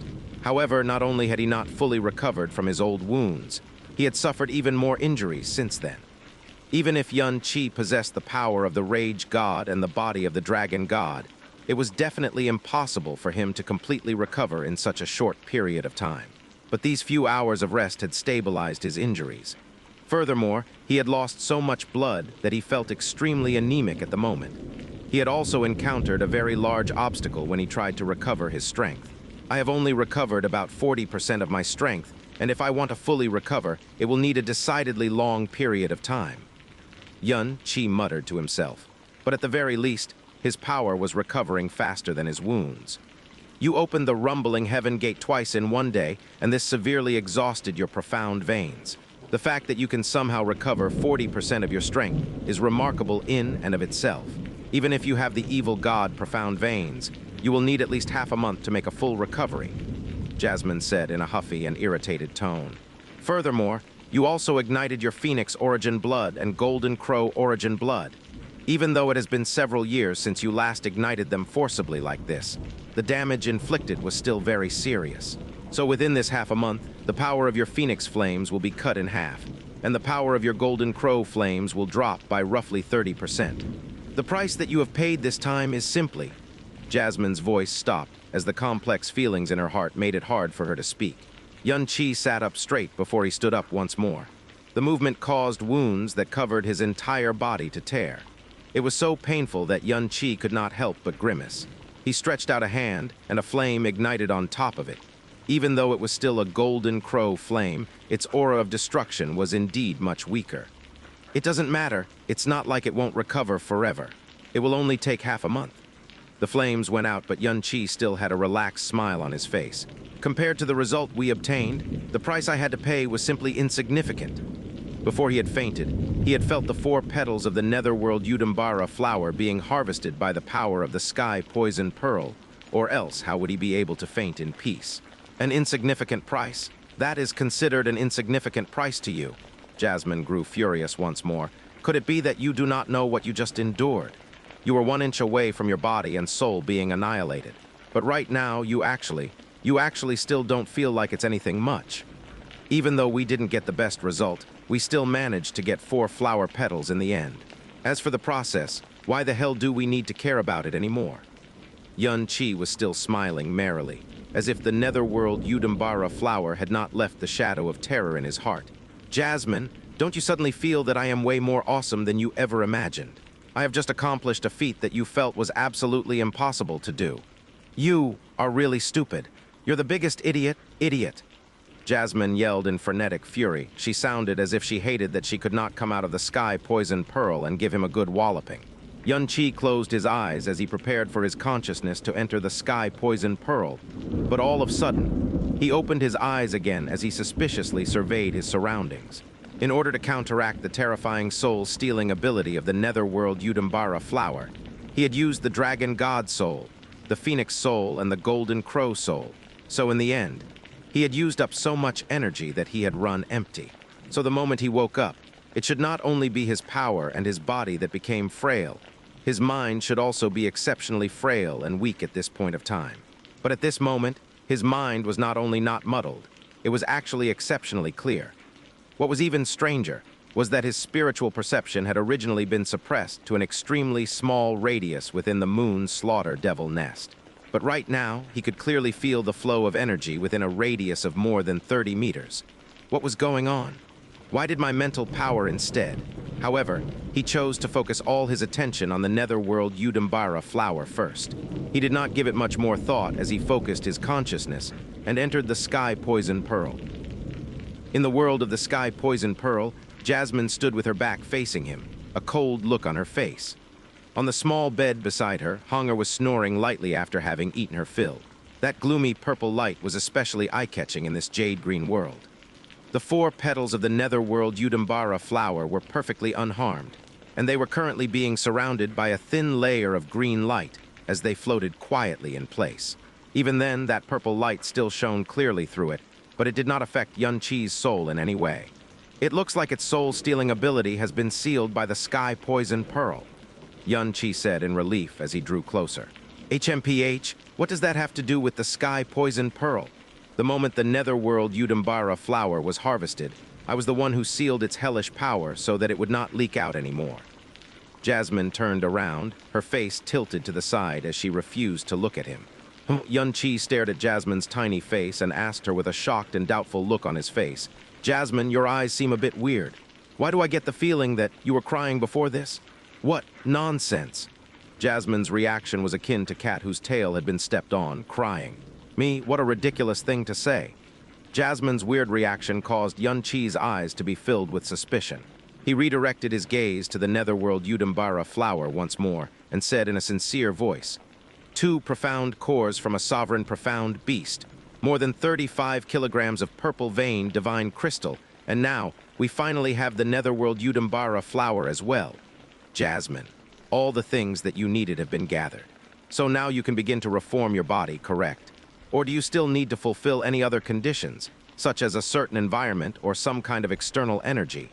There is no need for anything else. Now that all of these items have been gathered, I can start right away, Jasmine said as she shook her head. After that, she gave Xianxia a very deep look as she said in a irate tone, "The fact that you were able to obtain this 4-petal Netherworld Udumbara Flower far exceeded my expectations, but you must never ever do such a thing, forget it. In any case, you never listen to anything that I say. I can begin reconstituting my body right away," Jasmine repeated as her eyes grew focused. "Right now, I am unable to go outside, and while the Sky Poison Pearl is able to house spirit bodies, it is unable to harbor any living creatures. If I try it here, it will come with the risk that something strange occurs during the process. So the best possible choice and the only choice left to me right now would be to use the primordial profound arc. I was also thinking of that," Xianxia said as he nodded his head. "Once I have regained my physical form, the devil energy within the moon's slaughter devil nest will not harm me in the slightest. As for that sealing barrier," contempt appeared on Jasmine's face as she spoke, I can tear it apart with a twist of my fingers." She glanced over as she continued. "The reason why you were not bothered by the barrier being resealed and you being left behind is because you assumed that once I regained my physical form, I would be able to easily tear open this barrier. Correct, you're absolutely right," Xianxia said as he looked intently at the Netherworld Udumbara Flower, his hand on his jaw. He looked like he was pondering something deeply before he continued to speak. "However, before that, oh right, Jasmine, roughly how much time will it take for your body to be reconstituted?" Jasmine fell silent as she furrowed her brows in thought. After that she replied, "Even though I know the method, I have never tried it before. According to the records and given my degree of strength, it shouldn't take too long. It will roughly take around 20-odd hours, give or take. Perhaps it will be longer, perhaps it will be shorter, but there shouldn't be too much of a discrepancy from the estimate that I've made." "I see." This amount of time was far shorter than Xianxia had imagined it to be. Things on the same level as Jasmine were indeed things that he were basically unable to understand or measure given his knowledge. After silently calculating how long he had been trapped in the moon's slaughter devil nest, he suddenly spoke up. "Jasmine, your soul body is unable to leave me for too long a period of time, correct? But what if you were in the primordial profound arc? After all, it has already been absorbed into my body." Jasmine immediately understood what Xianxia was trying to get at. She shook her head sharply and with no hesitation. "Of course not. The primordial profound arc forms its own world. If I am within the primordial profound arc and you are not, even if it is absorbed into your body, we will still be separated by two worlds. If that situation continues for even a moderate period of time, my soul will be scattered to the four winds before I'd be able to finish reconstituting my body. Could it be that you can't wait for me to finish reconstituting my body and you want to leave the moon slaughter devil nest earlier?"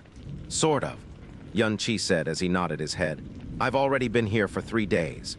If my calculations aren't too far off, the Devil's Sword Conference will start in around 12 to 14 hours. If I can get out now, I can make it just in time. Before I reconstitute my body, I won't be able to materialize in the moon's slaughter devil nest. So how are you going to get out?" Just as she finished speaking, a thought flashed through Jasmine's mind. "Could it be that you want to try? Well, I should give it a try at the very least." Xianxia rubbed both his hands together, an eager expression on his face. "If I can succeed, then that would naturally be great. If I fail, then it won't really matter much either way. The main objective I came to Supreme Ocean Palace for has already been achieved. The Devil's Sword Conference isn't something that I feel like I definitely need to participate in." Xianxia's consciousness left the sky poison pearl, and he opened his eyes once more. He ignited his golden crow flames and borrowed the firelight to guide his steps forward. Bang! A sound suddenly rang out from behind him. It sounded as if some sort of stone had fallen to the ground. The sound was very faint, but in this silent world it could be heard clear as day. It caused Xianxia to instantly halt in his tracks as his completely relaxed nerves tensed up, like he had come into contact with electricity. Bang, bang, bang, bang, bang. Something hard continued to fall against the ground, and it was getting faster and faster. The moment Xianxia decided to turn around, he heard a huge explosion suddenly shake the place. Bang. "Don't worry," Jasmine said in a tepid tone. "It is just the stone wall at very end of the moon slaughter devil nest finally collapsing. When you destroyed the moon slaughter devil sovereign, most of the energy from your attack had exploded against that wall. Even though it did not collapse then, and there many cracks had been formed in it. But I didn't think that it would actually collapse now." "Ah, so that's what it was," Xianxia said as he gave a soft sigh of relief. "Go take a look," Jasmine abruptly said. "That is the stone wall at the very end of the moon slaughter devil nest. Now that it has caved in, it is very possible that there is another world behind it."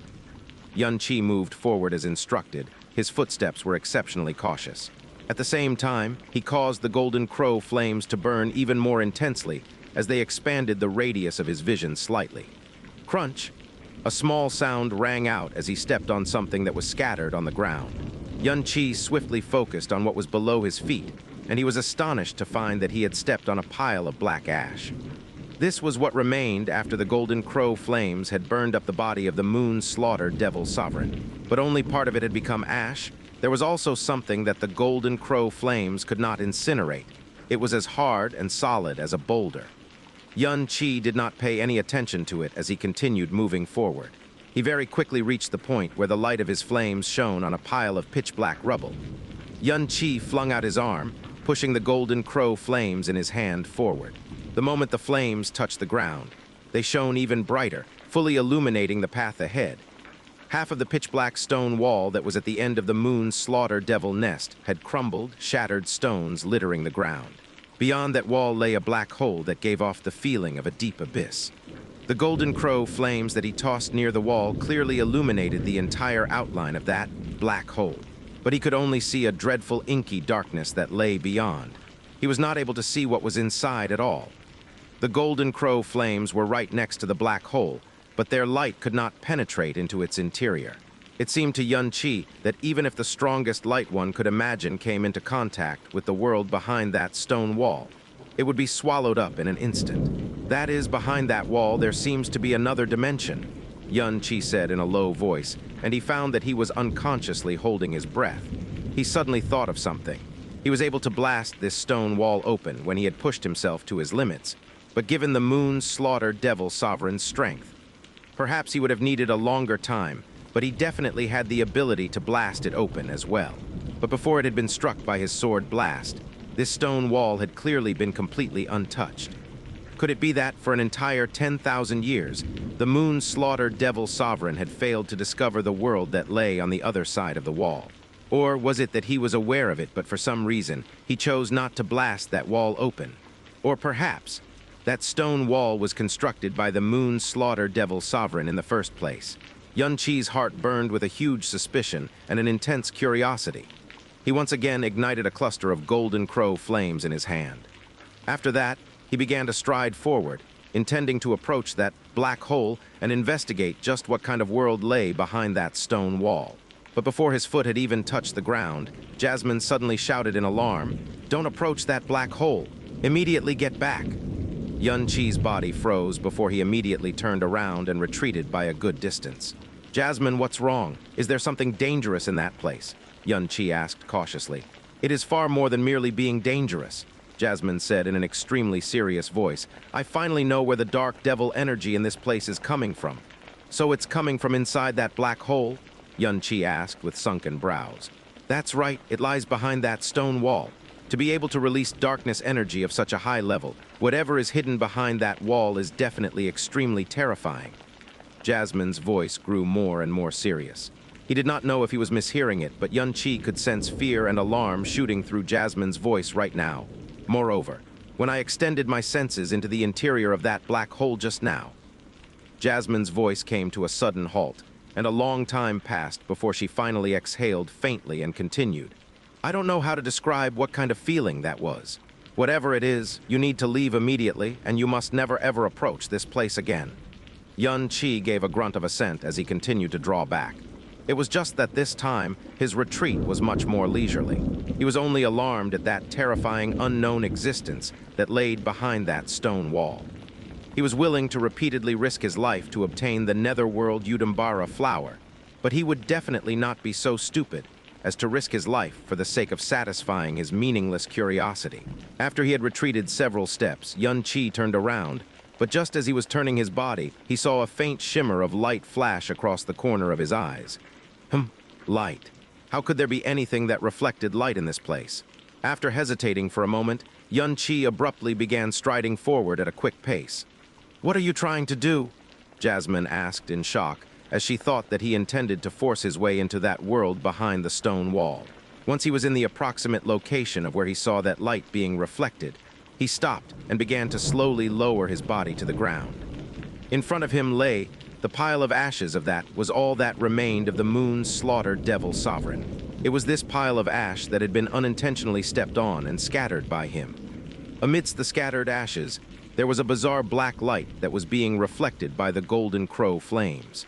Xianxia extended a hand and reached towards the item that was flashing with light, retrieving it from the pile of ashes. It was a round piece of black jade that fit perfectly in his palm. It was heavy and cold to the touch, and it was flawlessly jet black all over. It was extremely smooth and glossy, and he did not see a single marking or rune anywhere on its surface. "What is this?" Jasmine asked suspiciously. "I have no idea either. In fact, I was just about to ask you the same question." Xianxia carefully examined it, but he could not find anything odd. Furthermore, Jasmine's words also told him that even she did not know what this was. But he could definitely confirm one thing. This item was definitely something that belonged to the Moon Slaughter Devil Sovereign. The Moon Slaughter Devil Sovereign was isolated in this place for 10,000 years, but he had not thrown this item away. It was clear that he had always kept it on his person. If that was the case, then it definitely could not be merely a piece of ordinary black jade. Even the Moon Slaughter Devil Sovereign's flesh had been burned to ashes by the Golden Crow flames, yet this jade remained completely undamaged. Just this point alone would be enough to prove that it was no common item. It was just that it had no markings and no runes. It did not even give off any form of energy aura at all. Just from its aura alone, it appeared to be no more than a most ordinary piece of jade, something that was not even comparable to the lowest grade profound jade. Jasmine, can you feel anything special about it? Xianxia brought the black jade even closer to his eyes as he strove to discover something about it. Why don't you try and infuse your profound energy into it? Jasmine asked. All right. Xianxia summoned a thread of energy, and he slowly and gently infused that thread of profound energy into the black jade. Immediately, a deep shock appeared on his face. With a flip of his hand, he sent an even stronger thread of profound energy into the black jade, and his face grew even more stunned and amazed. What is going on? His expression caused Jasmine's brows to knit together as she immediately asked him a question. It disappeared. Xianxia still stared at his palm in disbelief. The two threads of profound energy that he had infused into this piece of black jade had disappeared like a drop of water in an ocean. It had vanished without a trace. And this reflective black jade still did not give off any aura. It was as if the two threads of profound energy had been swallowed up by a bottomless abyss, forever disappearing from this earth. Disappeared? Jasmine's expression was just as shocked as Xianxia. She thought about it for a while before speaking in a low voice. Since it was something that belonged to the Moon Slaughter Devil Sovereign, then it is extremely likely that it is something on the level of the devils. Its mysteries will not be so easily divined by any ordinary power. But don't think too deeply about it right now and set it aside for the time being. It may come in use in the future. Right now, you'd be better off focusing your energy and attention on thinking of a way to escape from this place. Xianxia first came to the spot that was right in front of the exit of the Moon Slaughter Devil Nest. He stood before the barrier as two streams of profound energy simultaneously surged out from both his arms. Flames ignited around his left hand, while ice crystal coalesced in his right hand. Scarlet profound light and icy blue profound light were swiftly being gathered between his arms as they expanded outwards. After that, he closed his eyes and focused his mind. His evil god profound energy circulated as he slowly merged these two mutually repulsive forces together.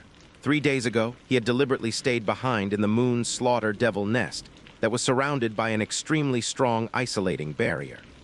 Even though this barrier was known as the strongest barrier in the profound sky continent, and even the powers of the 4 sacred masters combined would not be able to break it open. His ice flames were something that violated the very laws and principles of this world. In fact, it was something that could even be called a heaven-defying existence. When he was still only at the sky profound realm, he was able to use these ice flames to melt the walls of the primordial profound arc. When he had entered the initial stages of the Emperor Profound Realm, these ice flames were able to completely erase the Sun-Moon Elder Yishi by simply touching him. Jasmine, this barrier may be called the strongest barrier in the profound sky continent, but it shouldn't be more solid and resilient than the primordial profound arc, right? The ice flames were even able to damage the profound primordial arc, so it should definitely be able to break apart this barrier. Xianxia said with an air of confidence. When he had first formed the ice flame, he needed to be completely focused, and his profound veins and body would also experience a heavy burden. If he just relaxed a tick, it was possible that he would lose control of the ice flame and harm himself. But now, he could practically create them at will. The primordial profound arc is something from the primordial era, so how can this sealing barrier even compare to it? Jasmine said disdainfully.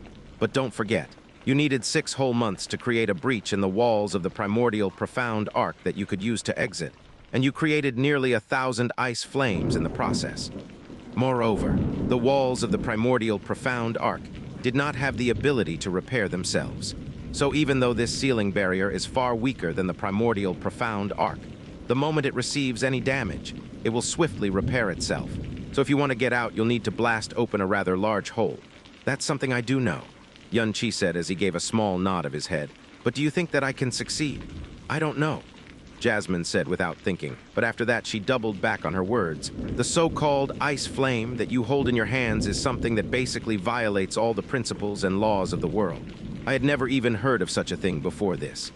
Furthermore, I was always unable to sense what kind of principles of power it operated on, and its might is also something that I cannot fathom, or perhaps it does not even have anything that can be conceptualized as power. It is not possible to use conventional knowledge or common sense to predict what it can do. At Frozen Cloud Asgard half a year ago, that elder from the Sun Moon Divine Hall merely touched the ice flame, but he could not even put up any resistance, as was incinerated to the point where even his bones had melted away. That result was something that completely exceeded my expectations. Today, I am naturally completely unable to say anything conclusive. You will just have to find out by giving it a shot. All right, let's give it a shot then. Before Xianxia's arms drew back before he gently pushed them forward. This also pushed the ice flame against the isolation barrier. The destructive power of the ice flames were undoubtedly terrifying, and Xianxia was convinced that they would even be able to seriously injure one of the 4 scared masters if they came into contact with them. But creating the ice flame not only required him to be focused, it also required a lot of time. He also had to be extremely careful in handling them. He did not even dare use too much force when he flung it out. Therefore, while it was useful in assassinations, it was unusable in real combat. Otherwise, if the ice flame could be conjured as easily as all his other flames and flung out with full force, he could definitely trample all over the sacred grounds, roaming the profound sky continent without a care in the world. The ice flame soundlessly started burning the moment they came into contact with the barrier. The burning of the ice flame had always been completely silent. This time was no exception. Under the remaining light, Xianxia witnessed the ice flame instantly burning a round hole into that incredibly resilient isolation barrier that had existed for an entire 10,000 years. It was as if a hole had been burned into a silk cloth. This hole was only about the size of his palm, but as the ice flame continued to eat away at the barrier, that hole grew deeper and deeper. By the time the ice flame had completely dissipated, that hole was half a foot deep, but it was still not deep enough to pierce the barrier. SSSS, the sound of sizzling lightning continuously rang out in the air as the blue light around the damaged barrier began to flash. Energy surged forth from all directions as the barrier began to ripple like water. One breath later, the ripples had died down and the hole that had been gouged out by the ice flame had completely disappeared. He could not even see a single trace of the damage that it had previously done. Xianxia, outside the barrier. Zuer, why don't you return with Royal Father first? Royal Father will definitely assign people to watch over this place 24 hours a day. The moment there is any movement, I will immediately alert you. Is that okay? Feng Henkang looked at his daughter with pain in his eyes as he tried his best to reason with her. For the past 3 days, he would come once a day. He could see that Feng Zuer was growing more wan and thin with each passing day. It was just that Feng Zuer refused to budge, no matter what he said. Given his understanding of his own daughter, she was not an obstinate and stubborn person. On the contrary, she had always been obedient to him and the Phoenix God. She had always listened to what they had to say. But once it was something that concerned Xianxia, she would actually become this stubborn, or one could even call it resolute and determined. Before this, Xianxia had been the person he had hated the most in this world, and he could barely contain his desire to personally and cruelly end his life. But right now, he was fervently praying with all his might that Xianxia was still alive, and he was even praying that he was completely unharmed at the moment, because he was afraid that his daughter's smile would be forever taken away if something really happened to Xianxia. Royal Father, you don't need to worry about me. Big Brother Yun will definitely be all right. Moreover, he cares for me so much that he definitely would not be willing to keep me waiting for long. Feng Zuer closed her eyes as she spoke softly, both her hands still placed on her chest. Divine Phoenix Sect Master, stop trying to convince her. Tomorrow is the day of the Devil Sword Conference, so you definitely must be busy preparing a lot of things. You don't need to worry about little sister Zuer, leave it to me. Xia Yuanba chose this moment to speak out. The sky had grown dark and it was dotted with stars. The curtain of night had already begun to fall over the blue sky and ocean. The moment this curtain of night was pierced by the light of the sun once more, it would signal the beginning of the Devil's Sword Conference. All in all, it would only be 10 to 12 hours before it began. On this exceedingly rare occasion, Nearly all the top practitioners of the profound sky continent would be gathered in one place. The meeting that was purportedly for the sake of comprehending the mysteries of the divine profound was an event that many of its attendees looked forward to with much anticipation. Feng Hengkang's lips moved, but in the end, he could only sigh. The fact that Xianxia had been sealed inside the moon's slaughter devil nest had long ago spread through Supreme Ocean Palace, so all of the people who came to attend the Devil Sword Conference were well aware of this fact. Initially, people kept coming to this place to see if Xianxia was truly capable of escaping from this place. But from the second day onwards, very few people came to investigate. From the third day, everyone thought that Xianxia was undoubtedly dead, because this was the moon's slaughter devil nest. Even the four sacred masters would not be able to last a day inside there. Zhuer, if you truly believe that Xianxia will definitely return alive, then your royal father will also believe that as well. So your royal father will also come to visit this place every day. Before he left, Feng Hengkang lightly patted Feng Zhuer's shoulder as he gave a silent sigh and suppressed all the emotion in his heart. He was beginning to feel more and more that for the Divine Phoenix sect to get entangled with this Xianxia was the greatest calamity that had struck them in the past 5,000 years. Compared to Feng Zhuer, Xia Yuanba was far less worried about the current situation. Once his tyrannical emperor's divine veins awakened, his temperament, mental state, and will had all been affected by it. He was far more cool and composed than he was before. This, coupled with the fact that he had absolute trust in Xianxia, meant that despite 3 days having passed, he still firmly believed that Xianxia would definitely have enough confidence to escape if he was willing to stay behind in the moon's slaughter devil nest. Just what method can we use to blow a hole in this barrier? Xia Yuanba stared at the barrier with furrowed brows, his mind tossing and turning as he rummaged his mind for an answer to this question. At this moment, Feng Zhuer's delicate body suddenly shivered fiercely as her phoenix eyes sprung open, and she asked in an agitated voice, "Bulky big brother, did you just hear a sound just now?" A sound. What sound? Xia Yuanba asked in a dazed voice. He had been deep in thought, so he had not heard anything. It came from the barrier. Feng Zhuer's body descended as she shouted in an extremely emotional voice, "Big brother Yun, is that you? Big brother Yun, it's definitely you, right?" Within the moon's slaughter devil nest. Even though this barrier is a bit stronger than I had expected, in the end, it's still possible to destroy it with the ice flame. Although his first attempt had ended in failure, there was no sign of disappointment on Xianxia's face. He took 2 steps back and stretched out both his arms once more.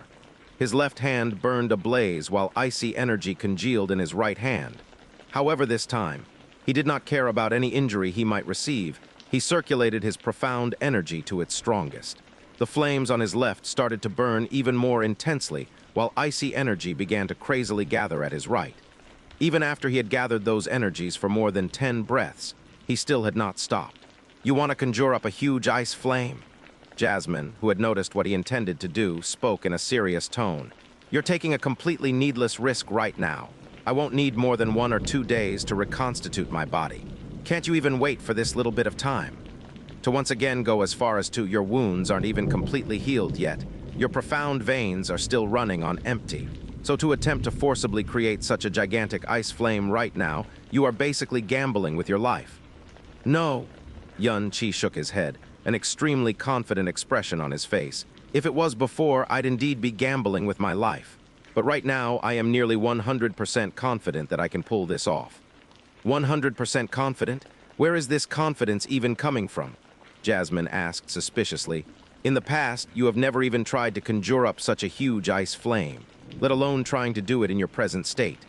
When I woke up just now, I discovered that not only was my mind not exhausted, it was actually extremely clear. I even feel like my mental strength has suddenly improved by leaps and bounds. When I conjured that first ball of ice flame just now, I found that I was not mistaken. Despite the serious injuries that I sustained and the current handicap on my profound strength, haven't you realized that the time it took to create that ice flame was even faster than usual? I also felt that it was strange that your head wasn't feeling the least bit heavy after you woke up," Jasmine said as she lapsed into thought for a moment. After that, she muttered to herself in a soft voice. Could it be that after he endured that exceedingly torturous soul-stealing power, his soul actually rose to a new level? Or is it that the dragon god soul, phoenix soul, and golden crow soul were now even more tightly bonded with his soul? Or could it be that both of these things had occurred? Whenever I tried to create a slightly larger ice flame in the past, self-doubt would unconsciously manifest in my heart while warning bells rang in my head.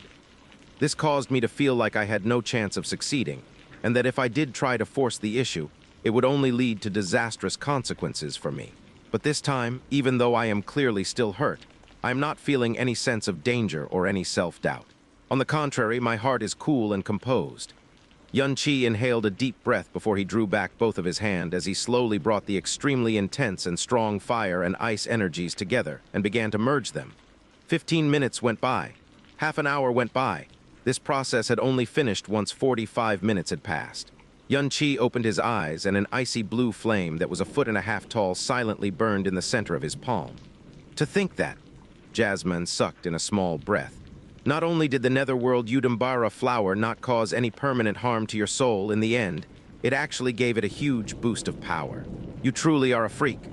Xianxia's chest rose and fell rapidly. His forehead was matted in cold sweat, but his expression was one of intense excitement. A flame that was only 1.5 feet tall was completely insignificant and pathetic if these were normal, profound flames we were talking about. But when it came to the ice flames, this was an exceedingly terrifying notion. Even though it was silently burning in the center of Xianxia's palms, only Xianxia knew that even though he had just created this flame, he was already starting to lose control over them. This time, I'm definitely going to be able to blow this barrier apart, Xianxia muttered to himself as cautiously pushed his hands forward. The moment the ice flame touched the barrier, it continued its inexorable journey forward, not slowing in the slightest. The strongest isolating barrier in the entire profound sky continent was being brushed aside like a weak curtain of water. It was as though an raging flame was touching cold ice, because in the blink of an eye, a huge hole had been melted in the barrier. As the ice flame bored in deeper and deeper, the hole was not only not repairing itself, it was actually slowly growing larger as the destructive power of the ice flame continued to eat away at it. A faint beam of light started to shine through from outside the barrier. Even though it was night in the outside world, the night sky of the profound sky continent was like glaring sunlight compared to the absolute darkness of the moon's slaughter devil nest. Without making a single sound, the ice flames had completely pierced through the isolating barrier. Furthermore, the hole that it had made was more than 2 feet wide. Even though Xianxia had been full of confidence, he had not expected his plan to go so swimmingly. Because the barrier in front of him had been publicly acknowledged as the most powerful barrier in the entire profound sky continent. To think that it was not even able to withstand a single strike from the ice flame. Before he had even withdrawn the hands that he had pushed out, a hole had already punched through the barrier. "Hurry up and go," Jasmine exclaimed. Even though Xianxia's heart was still in shock, his body reacted instantly. Just before the sizzling sound of the barrier repairing itself rang through the air, he had already activated Star God's broken shadow as he flashed out of there like lightning. The speed at which the barrier repaired itself was incomparably fast. It was just after the instant he cleared the exit that he heard an ear-splitting thunderclap explode behind him. The hole that was made by the ice flames was swiftly closing, and it looked like it was about to disappear altogether just a moment later. The only thing left in its wake were extremely fast-moving energy ripples. The world before his eyes was no longer cloaked in inky darkness. The air around him was no longer heavy and gloomy. The cool sea breeze caused Xianxia to feel extremely refreshed. Just as his body came to a halt, he felt himself being tightly hugged by a soft as cotton wool. Feng Zhuo gave a cry as she tightly hugged him. She started bawling her eyes out almost immediately after that. Xianxia froze there for a moment, but after that, he immediately took action. Feng Zhuo must have stayed here for the past few days waiting for his return, just like what he saw in that dreamy wonderland. He hugged Feng Zhuo tightly as he softly whispered to her, "Zhuo, I'm sorry. I've made you worry for the past few days." Feng Zhuo leaned against his chest as she sobbed and shook her head. "As long as Big Brother Yun is okay, then that's fine. I knew Big Brother Yun would definitely make it out in one piece. Brother-in-law, this is great." Xia Yuanba had rushed over, his face flushed red with agitation and excitement. He was so emotional that he could barely speak. At this time, his expression suddenly changed as he shouted anxiously, "Brother-in-law, you're hurt." Xianxia's aura was thin and shallow, and his face was white as a sheet. His aura was half as strong as it was normally, and Xia Yuanba could clearly smell blood wafting off him. It was clear that he had sustained extremely serious internal and external injuries, and had lost a lot of blood as well. Ah! Feng Zhuo cried out in alarm, her petite face jerking up from Yun Qi's chest. It was only now that she noticed that his aura was weak and disordered, and that his body was covered in wounds. She could even see quite a few wounds on his face that had not fully healed yet. "Big brother Yun, you... don't worry." Yun Qi smiled as he waved his hand. His expression was completely relaxed and carefree as he continued. "I met with a few accidents in the Moon Slaughter Devil Nest, so I ended up suffering a few injuries. But the both of you should well know that I won't be affected by injuries this light. It is only that my profound veins have been taxed strenuously, so I will need up to half a month for them to fully recover. Big brother Yun, let's return to Supreme Ocean Palace first. Your wounds will definitely get better immediately." Tears shimmered in Feng Zhuo's eyes, her heart in conflict between extreme joy and distress. She supported Yun Qi as they flew at the most comfortable speed possible towards Supreme Ocean Palace. Xia Yuanba, who was behind them, wanted to remind her that Yun Qi had absolutely no issue moving on his own, but the moment the words came to his lips, he swallowed them back down instead. After thinking for a moment, he caught up to them and shouted, "Little sister Zhuo, brother-in-law, needs to recuperate from his injuries, so we need to find a quiet and safe place for him to rest. Bring brother-in-law to Venerable Cloud Palace. That is where the people from my Absolute Monarch Sanctuary are currently residing, so brother-in-law will be absolutely safe there." "Absolute Monarch Sanctuary?" Yun Qi shook his head lightly. "I think it's better if we don't. I don't want anyone to disturb me during this period. Brother-in-law, you don't need to worry," Xia Yuanba said solemnly as he slapped his chest. "I will explain it to Master and the rest of them so that no one will come and disturb brother-in-law, and that includes even the Lord Saint Emperor himself." Yun Qi gave it some thought before finally nodding his head and replying, "All right then." Absolute Monarch Sanctuary was the head of the 4 sacred grounds. Being beside them would indeed be the safest place on the profound sky continent. The Moon Slaughter Devil Nest was only 50 kilometers away from Supreme Ocean Palace, so the 3 of them reached Supreme Ocean Palace very quickly. After that, they were ushered into Venerable Cloud Palace, where Absolute Monarch Sanctuary were being housed under Xia Yuanba's instructions, arriving at the pavilion where Xia Yuanba was staying at. "Brother-in-law, I've already sent a sound transmission to my master. You can be at ease and focus on your recovery here. There definitely won't be anyone who will disturb you," Xia Yuanba said confidently. Yun Qi glanced outside the door of the pavilion and asked with furrowed brows, "What's going on? Why is Supreme Ocean Palace so quiet? From the moment we returned here from the Moon Slaughter Devil Nest, I haven't even spotted a single person. I did not even see the disciples who normally keep watch over Supreme Ocean Palace. Could it be due to the Devil Sword Conference that will begin once the morning comes?" "That's right," Xia Yuanba said as he nodded his head. "According to what Master said, something extraordinary will happen tomorrow. The 13-star alignment, a rare occurrence that happens every 10,000 years, will appear.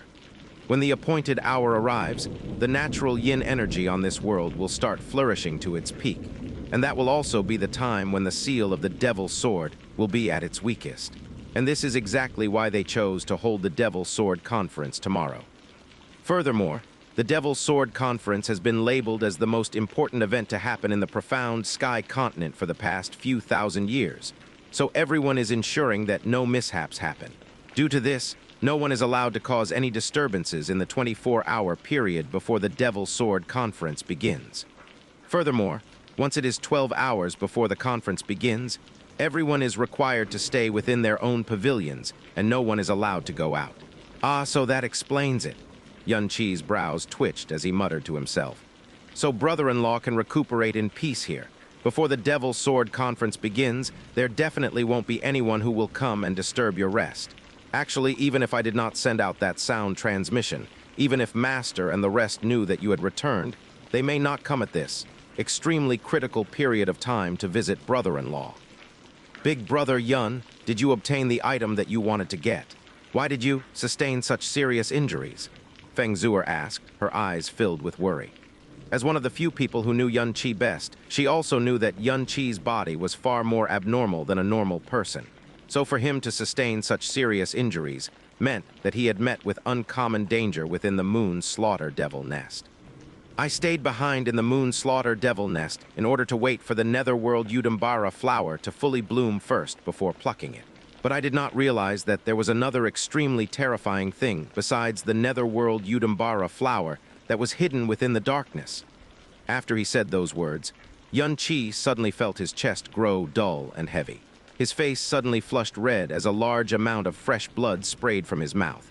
Big brother Yun, brother-in-law." Feng Zhuo was so frightened that her pretty face lost all its color. Meanwhile, Xia Yuanba had also urgently rushed over. He was so shocked that he had nearly tripped over himself and fell to the floor. Xianxia hurriedly waved his hand as he tried to console them. "Don't worry, it's only some clogged up blood from my internal injuries. Now that I spat that out, I actually feel a lot better. Right now I just feel a bit weak and anemic. Once I rest for a while, I'll be fine." Feng Zhuo used the sleeve of her spotless snow-white clothes to wipe away the blood that stained the corner of Xia's mouth.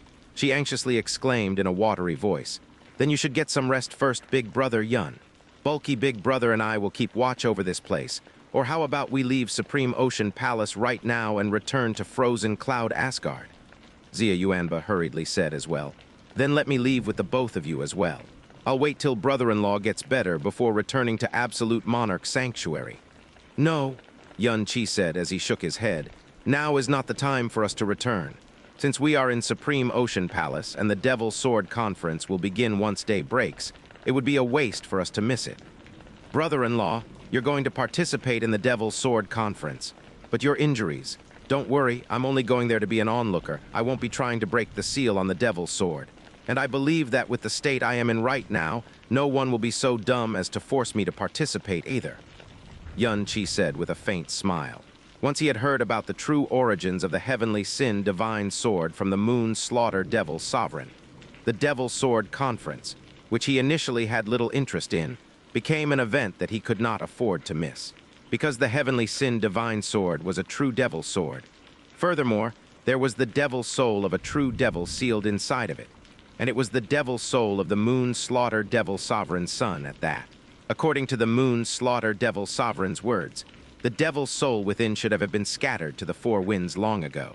But in the end, it was still an ancient devil sword, so even if there was no devil soul within, it was very likely that there were a few mysteries hidden within that blade. Furthermore, mighty heavenly sword region had spared no expense in arranging this event, so it was very likely that they made some sort of special discovery. Other than that, both he and Jasmine were extremely suspicious about one thing. Why did the moon slaughter devil sovereign say that the only way that he could save his son all those years ago was to seal his devil soul into his sword? Xia Yuanba thought about it for a while before nodding. "Fine then, I won't be participating in the breaking of the seal on the devil's sword tomorrow either. Even if there is really some heaven-shaking secret that is hidden inside, I can hardly be bothered with it." Xianxia laughed as he replied, "Yuanba, you don't need to be that considerate towards me.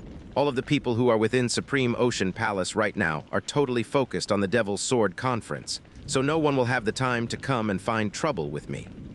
Xianxia paused for a moment before speaking in an apologetic tone.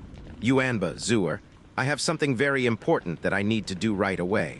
Furthermore, I can only do it if I'm alone, so I'll have to trouble the both of you to help me keep watch outside, and no matter what you hear, you must not come in, you mustn't let anyone else in either."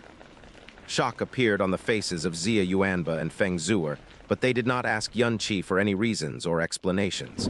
"Big brother Yun, Zhuo will be right outside. I won't take a step further away from you," Feng Zhuo said in a soft and gentle voice before she left the room with Xia Yuanba to keep watch over Xianxia. The moment Xia Yuanba and Feng Zhuo left, Xianxi's expression grew pained and he spoke in a helpless manner. "Jasmine, do you really need to start right away?" A petite and delicate figure dressed in red appeared in front of Xianxia, her long crimson hair beautiful and dazzling. She ignored Xianxi's words and surveyed her surroundings before floating in the air. She then moved to the innermost part of the pavilion, settling in a corner of the room that was separated by a curtain. She said in a placid tone, "This spot will do. Bring over all the required items now." Xianxia was rendered speechless for a moment, but he still obediently did as he was told. In fact, he could understand why Jasmine seemed so anxious and impatient. It had been 7 years, an entire 7 years, since she had no choice but to assume the form of a soul body. so she must definitely have been dreaming about the day she could reconstitute her body, reclaiming her life, power, and freedom in one fell swoop. Now that all of the requirements had been met, she could barely wait even a breath longer. Jasmine, this is still Supreme Ocean Palace after all. You don't need to speak any further, Jasmine said with a wave of her hand, a pout fixed on her tiny, milk-white face. Anywhere would be fine to me. In a little while, I will set up an isolation barrier around this place, and its strength will be tens of times stronger than the one that is set up around the moon's slaughter devil nest. Even if it's your ice flames, they would have no hope of breaking this barrier. A mere profound sky continent does not have the qualifications to alarm or agitate one such as I. All right then. Xianxia could only nod his head as he quietly sucked in a cold breath of air. A barrier that was tens of times stronger than the one around the moon's slaughter devil nest. Xianxia retrieved the 2 profound cores that came from sovereign profound beasts and the 35 kilograms of purple vein divine crystal. After he thought about it for a moment, he was afraid that this might not be enough. So he took out all the purple vein divine crystals that he had stored in the sky poison pearl. Finally, he cautiously fished out the 4 Netherworld Udumbara flower petals that were surrounded by a green light, and he gently placed them behind the purple vein divine crystals. Nearly 50 kilograms of purple vein divine crystals were stacked together, releasing an incomparably dense and rich spirit energy. Jasmine made a quick gesture with her hand as an invisible energy completely trapped all of the spirit energy that was being released by the purple vein divine crystals, so as to prevent any outsiders from detecting it. She was naturally not worried that someone would make trouble for her. She was ensuring that she would not create any problems for Xianxia. Are these items truly enough? Xianxia casually asked. In the end, I will also require 3 drops of your blood essence. After Jasmine finished speaking, her dainty finger suddenly shot out and landed between Xianxia's brows. Before Xianxia even had any time to react, 3 droplets of dark red blood had floated out from between his eyes as they hovered above Jasmine's fingertip. These were no ordinary droplets of blood. These were droplets of his blood essence. A person's vital energy and innate talent would be harmed if he even lost 1 drop of blood essence, much less 3 drops. The anemic and heavily injured Xianxia suddenly lost 3 drops of blood essence, so his vision immediately started to swim as he stumbled backwards in a faint, nearly falling over while he was at it. However, he had the great way of the Buddha, so even lost blood essence could be regenerated. As a result, this loss of blood essence was far less serious than it would have been for a normal profound practitioner. Don't worry, after I reconstitute my body and slowly recover my vitality and strength, I will give you a drop of Star God's blood as compensation, Jasmine said calmly. Xianxia shook his head as he grimaced. I don't need any compensation from you. Anyways, on the very first day we met, you already sucked out a lot of my blood. If it's you, then even if you want all the blood in my body, I would be happy and willing to give it to you. HMPH? Jasmine gave a cold and disdainful laugh. Starting again with your insincere and flowery words again, I see. I'll say this once more. Those moves that you pull to seduce women will only work on stupid women. Don't ever think I'll ever fall for one of your tricks. Jasmine had uttered similar words countless times before, and every time she had said those words, they contained a deep contempt and disdain. However, this time around, even though it was as harsh and cutting as it usually was, her eyes had suddenly. You may withdraw now because I'm about to begin. Remember, I can't be interrupted during this period of time. The barrier that I will set up shortly will block out everything, including light and sound. So the only one who will be able to disturb me will be you. Before I come out of the barrier myself, even if something extremely important is happening, you must not send any sound transmissions to me. Also, I will still need to maintain the connection I have with your life before my body is fully reconstituted. So during this period of time, you must remember that you must definitely stay within a 10-kilometer radius of me. If you have no choice but to exceed this distance, you must not exceed it for more than 100 breaths. If not, it is possible that my soul will scatter. Xianxia stored those words in his heart before solemnly speaking. You don't need to worry. I guarantee that nothing will happen. Oh, right, Jasmine. I have something that I want to ask you. Jasmine. Xianxia gave Jasmine a measured glance before he started to speak with a strange look in his eyes. Since you are reconstituting your body, then is it possible to change the appearance of your new body? What I'm trying to ask is this. Will your appearance be exactly the same as before after you've obtained your new body? Jasmine disdainfully turned her face away from him. When the body and soul combines into one, the soul will form the main substance of a person, while the body will merely be its container. So if your soul is destroyed but your flesh remains, it will be impossible to reform your soul. But if your soul survives while your flesh is destroyed, as long as the power of your soul is sufficiently strong, you will be able to reconstitute a new body. Furthermore, reconstituting a new body does not mean that you are borrowing a body to be reborn. It is birthed from the soul, so it will naturally be no different from the soul body of the person who is reconstituting her body. So the appearance that you see right now is exactly what my new body is going to look like. I couldn't change it even if I wanted to. Ah, so that's how it is. Xianxia hurriedly nodded his head. A relieved look appeared on his face before he spoke sincerely. Ah, that's great to hear. Previously, I was worried that your appearance might change after your new body has been formed. I sure as heck don't want my most perfect Jasmine to change in the slightest. Even if it's the tiniest of changes, I might feel that it wouldn't be too good. A strange ripple passed through Jasmine's eyes, and for some unfathomable reason, she grew distracted for a moment. After that, she turned around and faced her back towards Xianxia. With a cold snort and a wave of her tiny hand, a curtain of light suddenly materialized in front of Xianxia, blocking his view of her completely. Xianxia unconsciously backpedaled, and the moment he had come to a stop, a 3-meter-wide square-shaped barrier had already materialized before his eyes. The barrier was a faint white color. It was simple and radiated no light, and it did not give off any aura. It simply seemed to be a curtain that was erected in place. Xianxia did not utter a single word more. He slowly withdrew from the barrier, a complex look on his face as emotions started surging in his heart. For the past few years, Jasmine had been an inextricable part of his life. Even though he had not allowed himself to develop a habit of relying on Jasmine's power, the time they had spent together was enough for her very presence to imperceptibly become a pillar that supported him. From the moment Jasmine reconstituted her body, she would no longer have to rely on his life to survive, and she would no longer stay within the sky-poisoned pearl. So they would no longer be able to feel each other's presence, and the sound of each other's hearts the way they used to before, when they were bonded so tightly that they could not separate themselves even if they wanted to. He had desperately tried to help Jasmine reconstitute her body, and the moment he had obtained the Netherworld Udumbara Flower for her, his heart had been filled with a wild joy. But now that the moment they had been waiting for was at hand, he discovered that his heart was not filled with unrelenting joy. On the contrary, it was filled with a complex emotion that he found hard to put into words. "What are you thinking?" Xianxia muttered to himself as he gave a self-deprecating chuckle.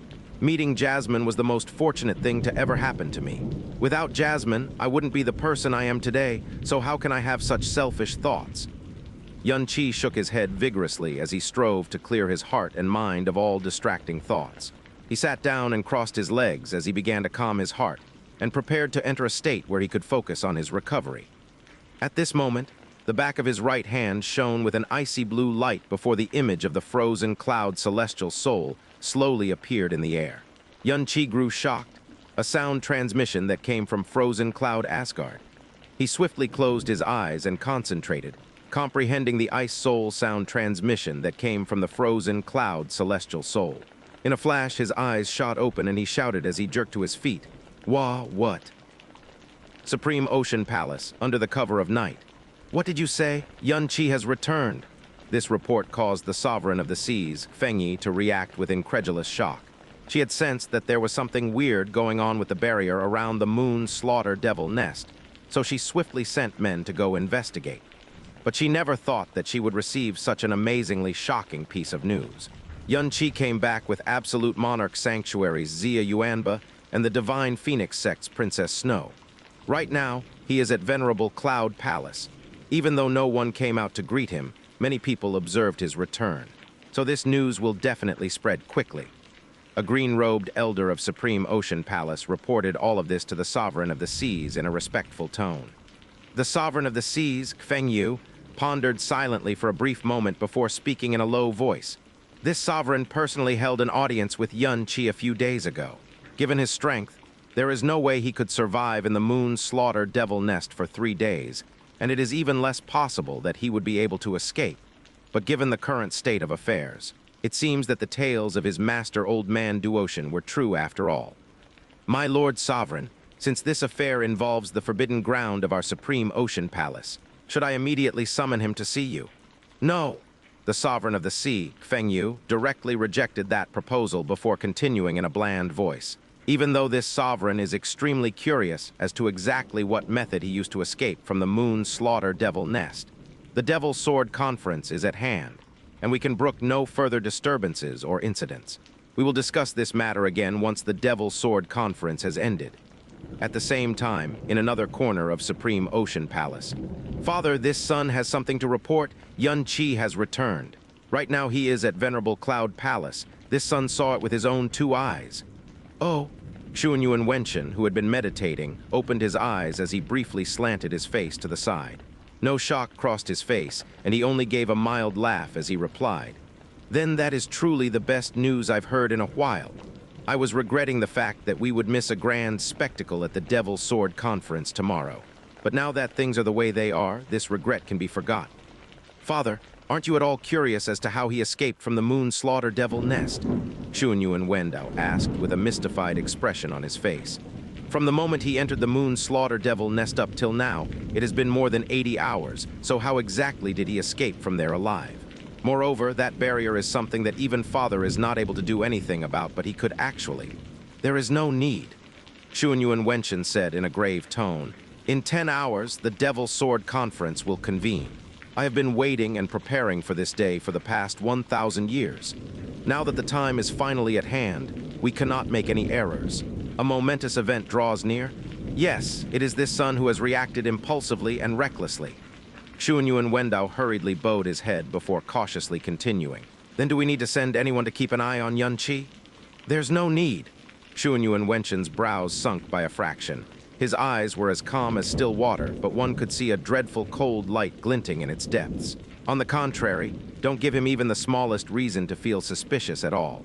Let him feel safe and secure when he participates in the Devil Sword Conference tomorrow. Because if we're missing Xianxia for the Devil Sword Conference, HMPH, then it will end up being less interesting by far. Yes, Xianxia Wenchen gave his speedy assent before a cold laugh bubbled from his throat. That Xianxia definitely wouldn't even dream that Father had long ago uncovered most of his secrets. Once the Devil Sword is unsealed, the Mirror of Samsara will sooner or later become part of Father's prized possessions. When did this happen? Did anything happen to the others? Do we know who did this? Xianxia sent a sound transmission with extreme urgency, and the frozen cloud celestial soul quickly rang with a reply. 3 days ago, it had already been 3 days. Xianxia, who had originally calmed his mind so that he could begin his recovery, could no longer sit still. In a flash, his heart had become so anxious that it grew numb. Xiao Yun had disappeared 3 days ago, and it was during this period that he had been trapped within the Moon Slaughter Devil Nest. Jasmine, The moment the words left his mouth, Xianxia suddenly realized it. Jasmine had already begun reconstituting her body, so she definitely could not be disturbed. He was not even able to discuss anything with her right now. Furthermore, he could not go anywhere that was outside a 10-kilometer radius around Jasmine. So that meant that he definitely could not return to Floating Cloud City either. Xianxia sucked in a deep breath as he strove to swiftly compose himself. What had happened? Why did Xiao Yun suddenly disappear? If he was alive, he was missing. If he was dead, they had not found the body. Yet they had not heard any strange or abnormal sounds before he had disappeared, and they were not able to find any traces of a battle. Given the strength of Xiao Yun and Number 1 under heaven, to be able to kidnap Xiao Yun while rendering him powerless to resist and escaping the notice of Number 1 under heaven, the person who performed the deed was definitely at the level of a monarch. Within the profound sky continent, besides the 4 sacred grounds, the only other power that had monarchs in their ranks was the Divine Phoenix sect, and one Fen Juchen. Given Fen Juchen's character and temperament, he definitely would not do such a thing. The Divine Phoenix sect also did not have any reason to do such a thing, so that only left the 4 sacred grounds. However, why would any one of the 4 sacred grounds make a move against Xiao Yun? Could it be that Sun Moon Divine Hall had used some means to discover that I had manufactured this old man Duotian? So they decided to carry out their vengeance and kidnapped Xiao Yun to threaten me. No, that cannot be right. If that was truly the case, given Sun Moon Divine Hall's strength, they would be able to strike against me easily if they had seen through my deception. They would not need to make this kind of move. Even if they really wanted to capture someone to use against me, grandfather or little aunt would have been far more suitable targets. No matter what, it should not have been Xiao Yun. Right, why was it Xiao Yun in the first place? Yun Qi's brows sank even further. The more composure he regained, the more he realized how bad the current situation was. Could it be that Xiao Yun's identity was exposed? No, there was no reason for that to happen. Among Xiao Yun, number 1 under heaven and number 7 under heaven, number 1 under heaven and number 7 under heaven still possessed the physical characteristics of the elven race. Even though their disguise had been perfect, there was still a chance that they would be exposed. Compared to the both of them, there should have been no way anyone could tell Xiao Yun had come from the illusory demon realm. Just because he was a completely new face did not mean that someone would be able to tell that he was from the illusory demon realm. Besides, Xiao Yun was a naturally cautious person, so he had not even used the slightest bit of profound energy while he had been residing in Floating Cloud City. Furthermore, during the many visits he had paid to Floating Cloud City over the past few months, he had not detected anyone spying on them or taking notice of them. He just occasionally sensed Fen Juchen's aura every now and then. Could it be? The most dreadful and terrible possibility appeared in Yun Qi's mind. There are people from the 4 sacred grounds that are still within the illusory demon realm. Yun Qi's chest rose and fell heavily as he sucked in a deep breath. After that, he raised his right hand and summoned out the frozen cloud celestial soul. Senior Master Murong, find a way to inform Little Ant and the rest that Xiao Yun should be safe and sound. I have already managed to roughly guess his current location. Tomorrow I will be bringing him home, so put their minds at ease for me. Also, Yun Qi paused for a moment, his voice growing heavier after that. Make sure that my grandfather, little aunt, and 7th sister are all congregated within my grandfather's courtyard after noon tomorrow. Until I appear, make sure that they don't even take a step outside those premises. Blue light flashed as his words were transmitted to frozen cloud Asgard, which was 50,000 kilometers away. Yun Qi glanced at the isolation barrier that surrounded Jasmine as he muttered to himself in an extremely gloomy voice. Why did it just have to be at this particular time? It looks like I will have no choice but to participate in the Devil's Sword Conference tomorrow after all. But I have been far too negligent this time around. I actually overlooked the fact that if the 4 sacred grounds had the power to invade Demon Imperial City, then they would naturally be capable of silently infiltrating the illusory demon realm as well. Besides, they still have a spy in Duke Ming. Right now, I can only hope that the matter regarding the primordial profound arc has not been exposed. Or else, the curtain of night gradually retreated as the sky started to grow bright once more. The Supreme Ocean Palace, which had lain silent for an entire night, was still exceptionally tranquil. But there was an abnormally strong, profound energy that was surging in the air above it. It was almost as if it was portending that some major event was about to occur. The surging and tossing, profound energy completely roused Yun Qi from his meditation. He slowly opened his eyes before inhaling a small breath of air. Last night, he had only been thinking of the best method he could use to recover from some of his wounds. But things had turned out contrary to his wishes. First, Jasmine had left his body. Then after that, he found out that Xiao Yun had disappeared. This matter was so serious that he could not completely focus for the rest of the night, so his wounds recovered far slower than they normally would. Behind the screen that lay at the corner of the pavilion, Jasmine's barrier was still completely still and silent. For the past 7 years, he would always discuss things with Jasmine first whenever a major event had occurred. This was the first time Jasmine was not by his side, so his heart was filled with an emptiness that far exceeded what he had been expecting. In fact, he was even feeling a bit bewildered and distracted at the moment. He got up and opened the door, striding out of the pavilion.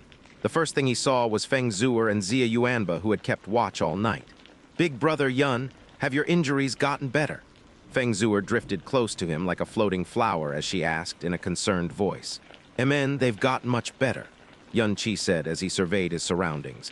He discovered that the entire palace was empty and devoid of people, so he immediately asked, "Has your master and the rest of Absolute Monarch Sanctuary left for the Devil's Sword Conference already?" "Yes." Xia Yuanba nodded his head as he replied. "Master and the rest departed from here about an hour ago. Master initially wanted to pay a visit to brother-in-law, and the other spiritual masters and elders also wanted to see brother-in-law as well. But I told them that you had been seriously injured, and you needed a quiet place to rest, so they did not press the issue. 1 hour ago. The Devil's Sword Conference shouldn't start for a while, correct? Xianxia asked as his brows twitched. It'll be roughly an hour's time before it begins. Brother-in-law, your expression is rather peculiar today. Has something happened? Xianxia blurted out after he observed Xianxia's current expression. Let's be off then. We will go to the Devil's Sword Conference as well. Xianxia did not explain as he grasped Feng Zuer's hand and began walking outside. After they had exited Venerable Cloud Palace, Xianxia was about to ask Xianxia where the Devil's Sword Conference was being held when he saw Spiritual Master Ancient Blue standing in the courtyard. He was dressed all in white, holding a white horsetail whisk in his hand, a faint and serene smile on his face. Master, why are you still here? Shouldn't you have already gone to the Sea God Arena? Xianxia asked in astonishment. Spiritual Master Ancient Blue gave a faint laugh before his eyes turned to Xianxia. I thought about it and decided it would be best to go with you.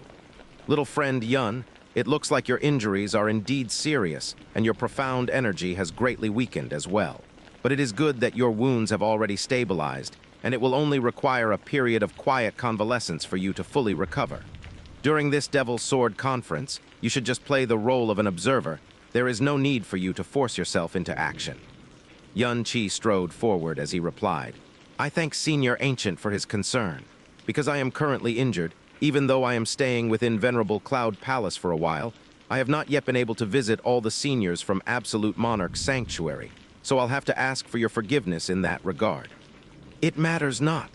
Spiritual Master Ancient Blue laughed merrily as he shook his head.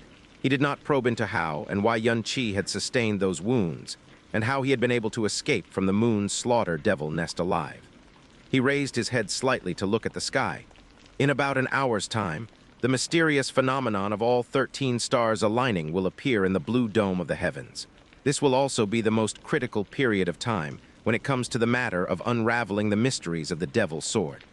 Even though it is still rather early, all of the heroes of the profound sky continent have already gathered at the Sea God Arena. We should start making a move as well. The sun burned brightly in the blue sky above, and there was nothing unusual happening at all. The floating ocean palace still remained deathly silent, and they did not see a single person as they made their way to the Sea God Arena. In front of them, an incredibly astonishing aura radiated from afar.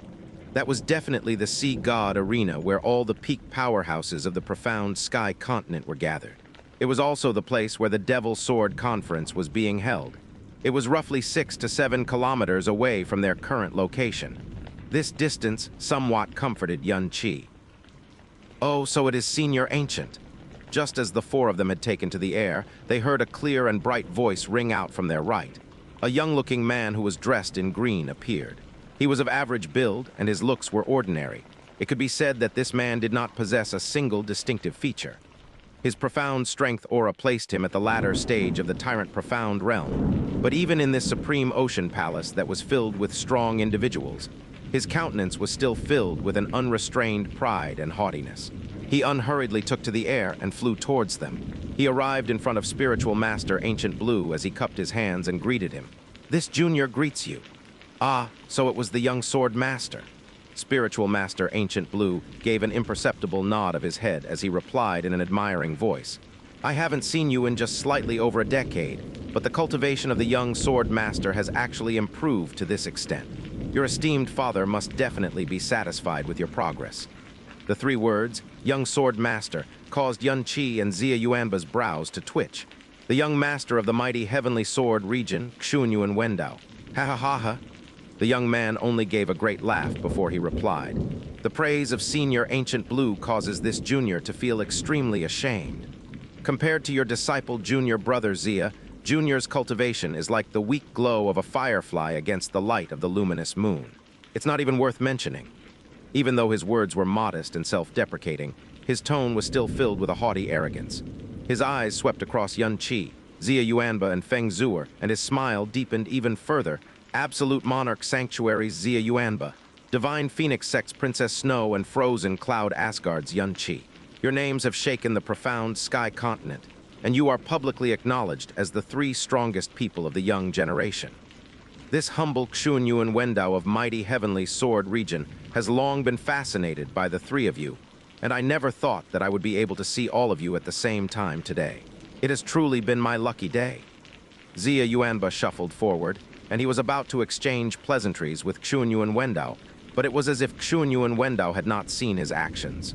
His eyes remained fixed on Feng Zuer as he said in a self-serving manner, "I have especially heard that Princess Snow not only has startling talent, but that her beauty is also capable of bringing about the downfall of countries, possessing the title of the #1 beauty in the profound sky continent. For your heavenly features to be concealed by a mere gauze, for a piece of cloth to hold back such brilliance, it is truly a regrettable thing. Is it possible for you to do me the honor of allowing me to witness the beautiful face of the #1 beauty in the profound sky continent?" When it came to profound strength cultivation, any one of Yun Qi's 3 companions were far stronger than Xuanyuan Wendao. However, Xuanyuan Wendao was not the least bit respectful towards any of them. Astonishingly, he behaved as if his behavior was merely natural and nothing out of the ordinary, because he was Xuanyuan Wenshin's son, the young sword master of the mighty heavenly sword region, the future master of a sacred ground. If he was simply being haughty and proud, it could still be overlooked because of his exalted status. But his attitude and the manner in which he spoke to Feng Zuer was plainly rude, and his attitude even seemed to be colored by contempt and provocation. Spiritual Master Ancient Blue's brows twitched as he turned to the side, but he did not speak. Besides his absolute monarch sanctuary, the other 3 sacred grounds, Supreme Ocean Palace, Sun Moon Divine Hall, and Mighty Heavenly Sword Region, all had their own young masters. Among these 3 young masters, Xuanyuan Wendao possessed the most shrewdness and was also the hardest to pin down, just like his father, Xuanyuan Wenshin. However, he was convinced that given Yun Qi's capability, he would be able to easily deal with the provocations of Xuanyuan Wendao. Xia Yuanba's brows jumped, and it seemed as if his rage had been triggered. If it was any other person who was accompanying him, he would scarcely be bothered to even notice this Xuanyuan Wendao. But since he also seemed to be targeting Yun Qi and Feng Zuer, his rage practically shot through the roof in a mere instant. He did not care if this Xuanyuan Wendao was a young sword master or whatever. Feng Zuer replied in a calm and gentle voice, "Zuer's visage is fleeting and transient. It would not please you to look upon it. It will greatly disappoint the young sword master. Of course, my Zuer has a face that can bring about the downfall of nations." Just as Feng Zuer had stopped speaking, Yun Qi had begun to speak in a calm and clear manner. He crossed both hands across his chest, and even though he was speaking to Xuanyuan Wendao, Yun Qi's eyes were fixed on the ground as he refused to even look at him. "It's just that if you really want to take a look, then this humble one only has one word for you." "Oh," Xuanyuan Wendao asked in an intrigued tone, "what advice does Asgard Master Yun have for me?" Yun Qi's eyes were still fixed to the ground as his mouth curved into a smile that was not a smile. His voice was as cold and clear as water. "Scram!" That one word caused the horsetail whisk in Spiritual Master Ancient Blue's hand to tremble slightly, while both Feng Zuer and Xia Yuanba had nearly jumped in shock. "Ha ha ha ha!" Xuanyuan Wendao was stunned for a moment, but he did not grow angry. Instead, he started laughing loudly. "I have long heard that Asgard Master Yun was a person whose arrogance reached the heavens and who feared nothing under them. Even my mighty heavenly sword region is of no significance to him. Now that I have met you in person, I see that all the rumors were indeed true. No wonder 2 of the elders of my mighty heavenly sword region were pathetically flipped upside down by Asgard Master Yun. I even heard that the beloved daughter of our 9th elder nearly died at your hands." "Heh!" Yun Qi gave a cold and low laugh before replying, "Since you know all of this, then why haven't you taken a hike yet? There are no guarantees that I won't bury you right here and now." Xuanyuan Wendao's expression finally underwent a small change. He could faintly feel that Yun Qi's words were not pure intimidation or bravado, but they truly indicated that there was a possibility that he would kill him right here and now. Given Yun Qi's power, killing him would be as easy as squashing an ant. Even though Xuanyuan Wenshin had warned him to not come into contact with Yun Qi before the Devil Sword Conference began, and to not give him any reason to feel suspicious, the moment he saw Yun Qi, he could not resist the urge to show off his might and prestige as the young sword master of mighty heavenly sword region. Half of it was because he pitied the Yun Qi who was about to become their plaything, and the other half was so he could look upon the true features of Feng Zuer, the person who was said to be the #1 beauty in the profound sky continent. But Xianxia and Wendao had forgotten one important thing from all the rumors that described Xianqi. Because what all the rumors mentioned about him was that he was a lunatic who was capable of doing anything, killing the young master of mighty heavenly sword region. This was something that no one would dare to do, and it was even something that no one would dare to talk or even think about. But Xianqi was definitely an exception to this rule. He was even capable of taking on the entire divine phoenix, sect all by himself. For him to suddenly kill the young master of mighty heavenly sword region within Supreme Ocean Palace, he was definitely capable of doing that. As his heart began to shake with fear and terror, Xianxia and Wendao's aura swiftly grew much weaker. His insulting haughtiness had been completely punctured by Xianqi's words. His face was fixed in a frozen smile as he replied, "Since Asgard Master Yun is not being welcoming towards this humble one, then it's fine.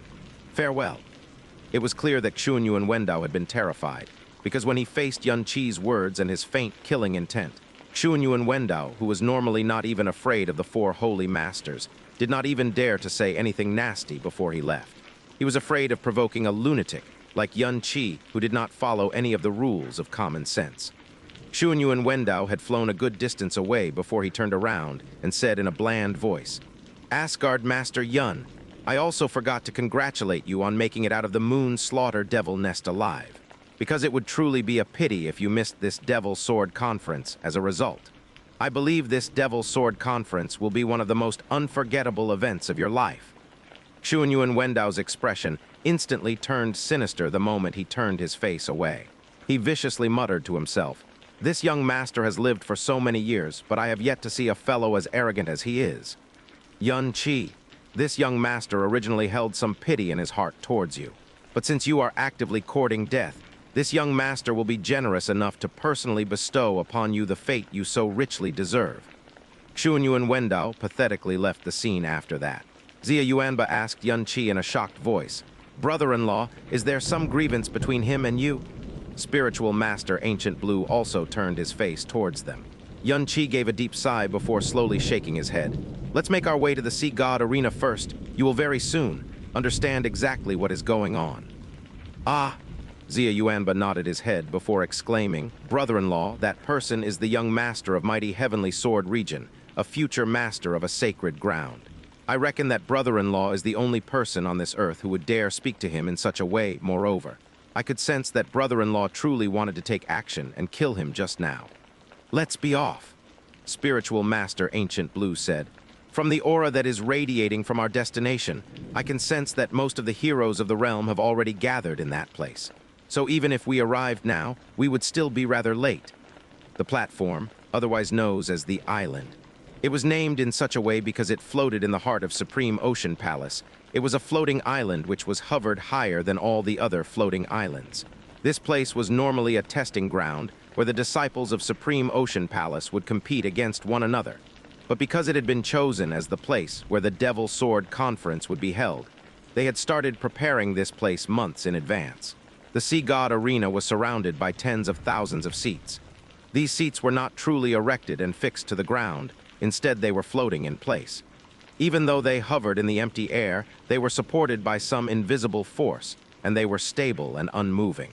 In fact, even if a strong, profound practitioner wanted to destroy them, they would not find it an easy task. The closer they drew to the Sea God Arena, the more astonishing the aura that came from those powerhouses became. Whether it was Xianqi, Xianxia, or Feng Zhuo, or anyone who had come to participate in the Devil Sword Conference, this was the first time in their lives that they had witnessed so many experts gathered in one place. "What an alarming atmosphere," Xianqi exclaimed. "That's only natural." Spiritual Master Ancient Blue's expression was also colored with surprise. Even though he had lived for more than 1,000 years, this was also the first time he had witnessed such an astonishing spectacle. 500 monarchs and 6,000 overlords of the profound sky continent have been gathered for this Devil Sword Conference. This event is so grand that it is completely unprecedented. "Ah," Feng Zhuo let out a startled gasp. 500 monarchs, 6,000 overlords. Xianqi also sucked in a breath of cold air before speaking in a low voice. "So all of the monarchs and powerful overlords in the profound sky continent must be gathered in this place."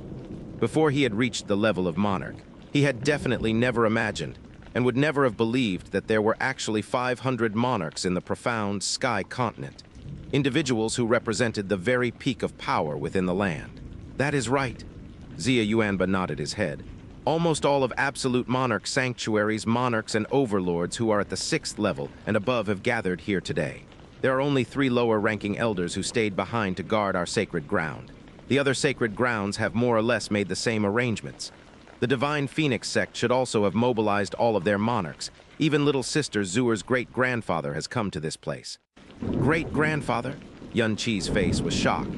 Zuer, is this the person that you told me about before? Senior Feng Zhuqiu. MN. Feng Zuer lightly nodded her head. Great-grandfather is normally meditating at a hidden location, and he very rarely makes an appearance. So I didn't think that I'd see even great-grandfather here this time. Heh heh. Spiritual Master Ancient Blue gave a tepid laugh before speaking. For profound practitioners who have reached the level of monarch, the words secrets of the divine profound is an enticement that none of them can resist, even if they know that it is extremely likely that it is a lie. The platform was already right before their eyes, and they could see thousands of people seated on those floating seats.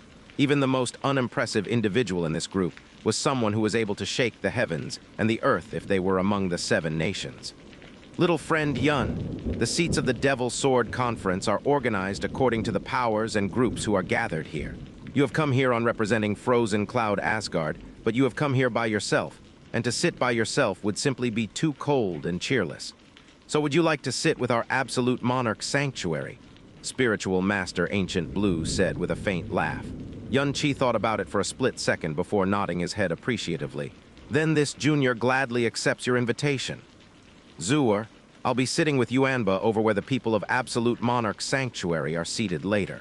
You should return to your royal father's side for now.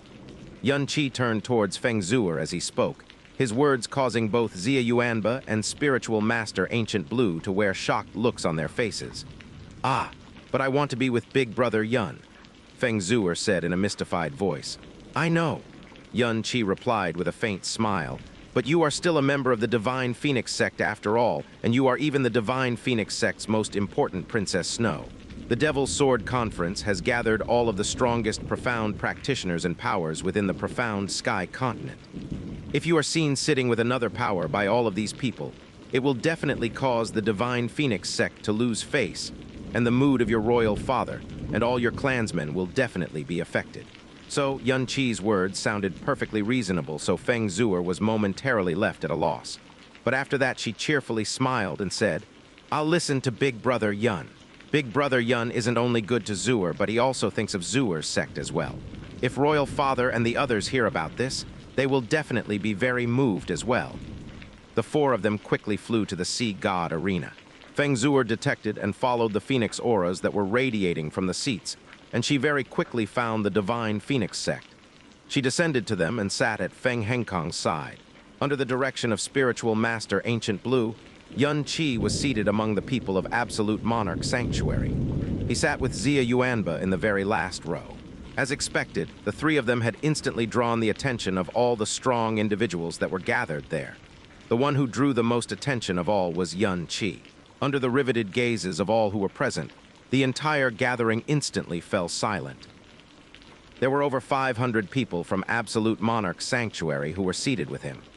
Xianxia used his spiritual perception to quickly sweep the vicinity, and even though he was already prepared for the result, he still felt a jolt of shock shoot through his body.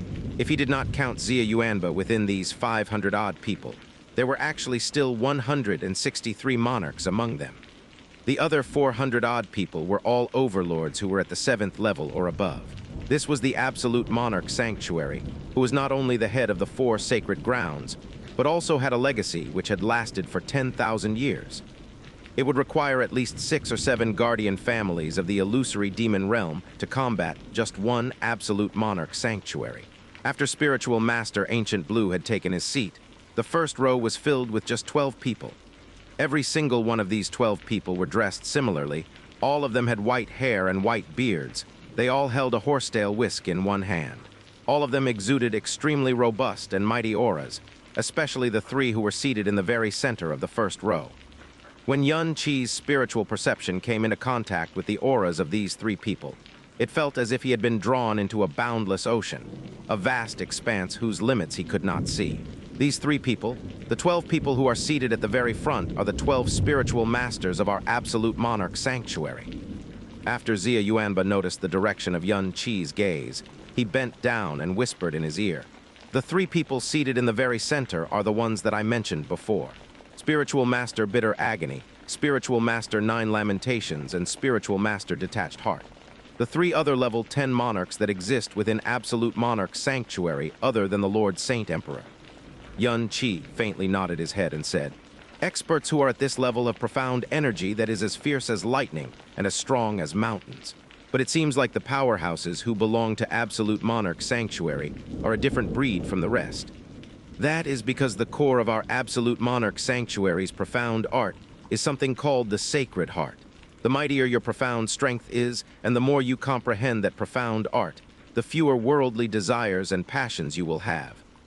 Xia Yuanba replied before whispering something else. Actually, within Absolute Monarch Sanctuary, I am considered a complete freak as well, purging your worldly desires and clearing your heart. At that moment, Yun Qi remembered that Absolute Monarch Sanctuary had also been among the powers that had invaded the illusory demon realm, after which he gave a faint smile. Perhaps most of their worldly desires and passions may fade, but their lust for profound strength was not deadened in the slightest. Otherwise, they would not have come out in force to participate in this Devil Sword Conference. When he had observed the Absolute Monarch Sanctuary's 12 spiritual masters, a few hundred threads of profound energy that originated from the members of Absolute Monarch Sanctuary had also swept across his body. However, nobody came forward to speak with him, and none of the 12 spiritual masters, or the elders of Absolute Monarch Sanctuary who were sitting in front, turned around to look at him. All of their attention was focused on the Devil Sword Conference that was to be held below them. Brother-in-law, there's something that I don't understand. Xia Yuanba whispered to Yun Qi. Why did you ask little sister Zuer to separate from us? He naturally did not believe that Yun Qi had done all of this for the sake of the Divine Phoenix sect and their dignity. Yun Qi inhaled deeply before he faintly closed his eyes and sent Xia Yuanba a focused sound transmission. Xiao Yun has been missing for the last 3 days. What? Xia Yuanba was extremely shocked, and he nearly jumped to his feet, but he maintained his posture and hurriedly sent a sound transmission back. What exactly happened? Who did it? Given the ability of Xiao Yun, his wife and number 1 under heaven who was watching over them, there are not many people in the profound sky continent who could steal Xiao Yun away soundlessly and without leaving a trace. Xia Yuanba's brows sunk. The 4 great sacred grounds. Could it be mighty heavenly sword region? He finally begun to understand why Yun Qi had been so hard and cold towards Xianxia and Wendao. In all likelihood, Yun Qi faintly sighed, when we met Xianxia and Wenshan on the way to the Moon Slaughter Devil Nest, the look he had given me and the words he had spoken made me feel like something fishy was going on. Outrageous! Xia Yuanba balled his fists in rage, the green veins on his forehead standing out. In the end, mighty heavenly sword region is still one of the 4 great sacred grounds. To think that they would do such thing, eh? No, that's not right. Why would they even kidnap Xiao Yun in the first place? What reason would they have? It is very likely that my status as a son of the illusory demon realm's Yun family has been discovered. So they are also likely aware of Xiao Yun's status as well. Other than that, there is no other reason I can think of right now. Yun Qi said in a low voice. These words caused Xia Yuanba to suddenly realize just how serious the current situation had become. It was definitely no ordinary situation right now. He grabbed Yun Qi's shoulders while he whispered in an anxious voice. Since it's very likely your identity has been exposed, you can't stay here any longer. You should know that the illusory demon realm is a place that has been demonized in the profound sky continent. Furthermore, all the heroes of the realm have been gathered here today. If this matter gets exposed publicly, you will be attacked from all sides. I know, but I can't abandon Xiao Yun. These words caused Xia Yuanba's heart to go cold. He immediately understood that as long as this reason remained, there was nothing he could say that would convince Yun Qi to leave. Yuanba, you don't need to be too worried. Yun Qi said in a calm manner. The situation may not be as bad as it looks. I still have the primordial profound arc with me. As long as its existence isn't exposed as well, I will be able to use it to make complete withdrawal, no matter what happens. So let's just quietly observe the situation for now. However, if the worst-case scenario does happen, you must remember to keep your distance from me, Yuanba. Don't forget, the other 3 sacred grounds are hatefully jealous that Absolute Monarch Sanctuary has gotten their hands on a disciple who possesses the tyrannical emperor's divine veins. Even within Absolute Monarch Sanctuary itself, those foster children of the Saint Emperor and their supporters definitely view you as a thorn in their side. If my identity is really exposed to the world and you attempt to protect me, they will be able to label you as a demon as well. So at that time, you definitely mustn't. At this time, Xianxia's brows suddenly furrowed and his eyes instantly went cold. This was because he felt an icy cold killing intent lock onto his body. Xianxia, you little punk. Hand over your life? The sudden thunderous outburst shocked all the powerhouses that were present. A green-robed old man had flown up from the seats that were to the right of Absolute Monarch Sanctuary, and he was swooping towards Xianxia like a great eagle. Furthermore, Xianxia had never seen this person before. This matter had happened too abruptly. Moreover, no one had expected that someone would dare to cause trouble at the venue the Devil Sword Conference was being held, given that Absolute Monarch Sanctuary was seated right next to the seats where the interloper had emerged from. The green-robed old man was practically in front of Xianxia seconds after his furious shout had pierced the air. His profound energy turned into a sword as he prepared to deal a fatal blow to Xianxia. Even if other people wanted to stop him, they would not have the opportunity to. Before Xianxia had even moved, Xia Yuanba had exploded into a flurry of violence. He let out a furious yell as his fist exploded outwards. Boom! A ring of energy pulsed outwards from the point of impact as it tore apart the clouds above. The powers of 2 monarchs smashed against one another, but the deadlock would not last for long. Xia Yuanba's face was dark and overcast, while alarm had appeared on the face of the green-robed old man. It was as if he could scarcely believe that his power had been so easily blocked by a junior like Xia Yuanba. Get lost! Xia Yuanba gave another furious yell as his already thick and muscular arms grew even thicker. The power exploding out from his fist instantly transformed from a windstorm into a hurricane. Bang! The sword beam that the green-robed old man had made out of profound energy was instantly shattered. It was as if his entire body had been smashed by a gigantic hammer as he was thrown backwards tens of meters before he could bring his body to a halt. The green-robed old man's face had gone white as sheet after he had taken that blow. Furthermore, Xia Yuanba had only pushed back a little. He advanced with it as the exploding energies that swirled around his body caused countless profound practitioners to hold their breath in amazement. There were also many of them who had gone pale with shock, mirroring the reaction of the green-robed old man. Even though Xianxia did not recognize this green-robed old man, his name was known throughout the 4 great sacred grounds. This was an elder of mighty heavenly sword region. Furthermore, he was ranked within the top 10 elders of mighty heavenly sword region. His profound strength cultivation was at the 7th level of the sovereign profound realm. Yet he had been blown away by a single punch from Xia Yuanba, ceding the advantage to him. Countless deeply shocked gazes landed on Xia Yuanba's body as more than a few people sucked in a cold breath of air. Only the strongest of the strong within the profound sky continent had the privilege to enter the Sea God arena. So everyone here had naturally heard the news that a disciple who possessed the tyrannical emperor's divine veins had appeared in Absolute Monarch Sanctuary. Furthermore, that disciple had become a monarch when he was barely 20 years of age. However, all of this was just hearsay, and many people were witnessing the reality of Xia Yuanba for the first time. What just became a monarch? He was able to force a level 7 monarch back with a blow of his fist, so his strength was clearly at the latter stages of the sovereign profound realm. Even within the 4 great sacred grounds, that was the domain of the absolute strongest. He was already so terrifying at a tender age of 20, so no one was able to imagine what kind of monster he would be 100 years later. Among the disciples of similar age in the other 3 sacred grounds, they would not be able to find a single person who was fit to even carry his shoes, much less be compared to him. All the 12 spiritual masters of Absolute Monarch Sanctuary turned their heads and silently nodded. Their expressions were devoid of shock, and only faint smiles, and a vivid appreciation and admiration could be seen on their faces.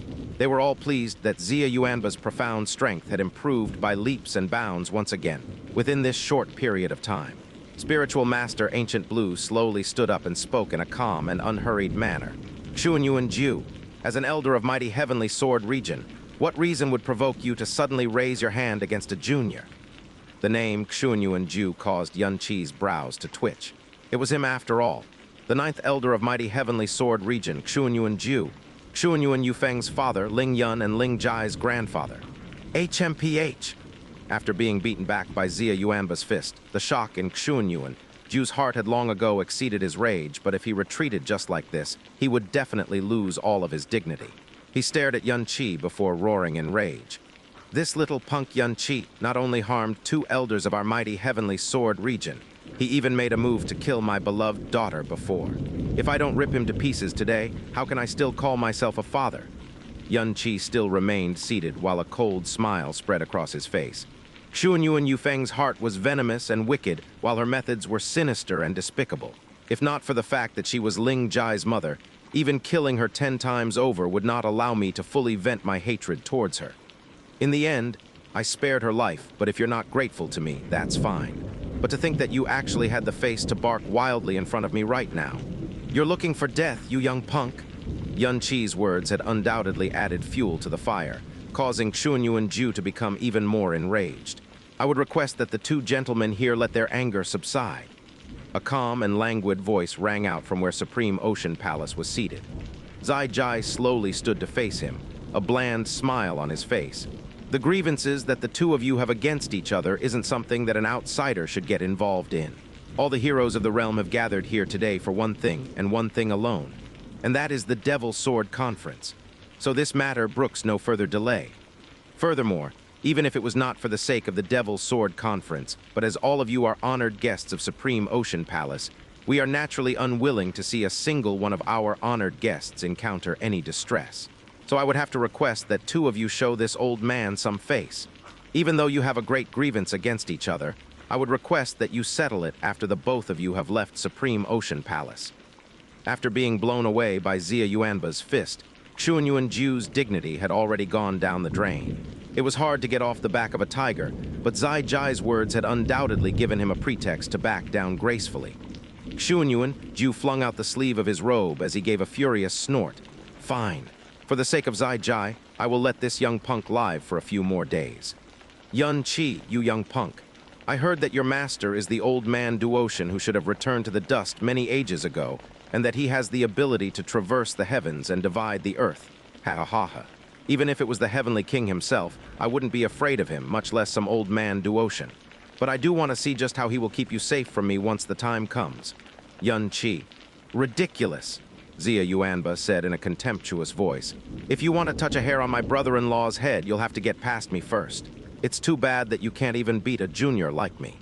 To think that your sense of shame would be so lacking that you would even dare to challenge my brother-in-law's master.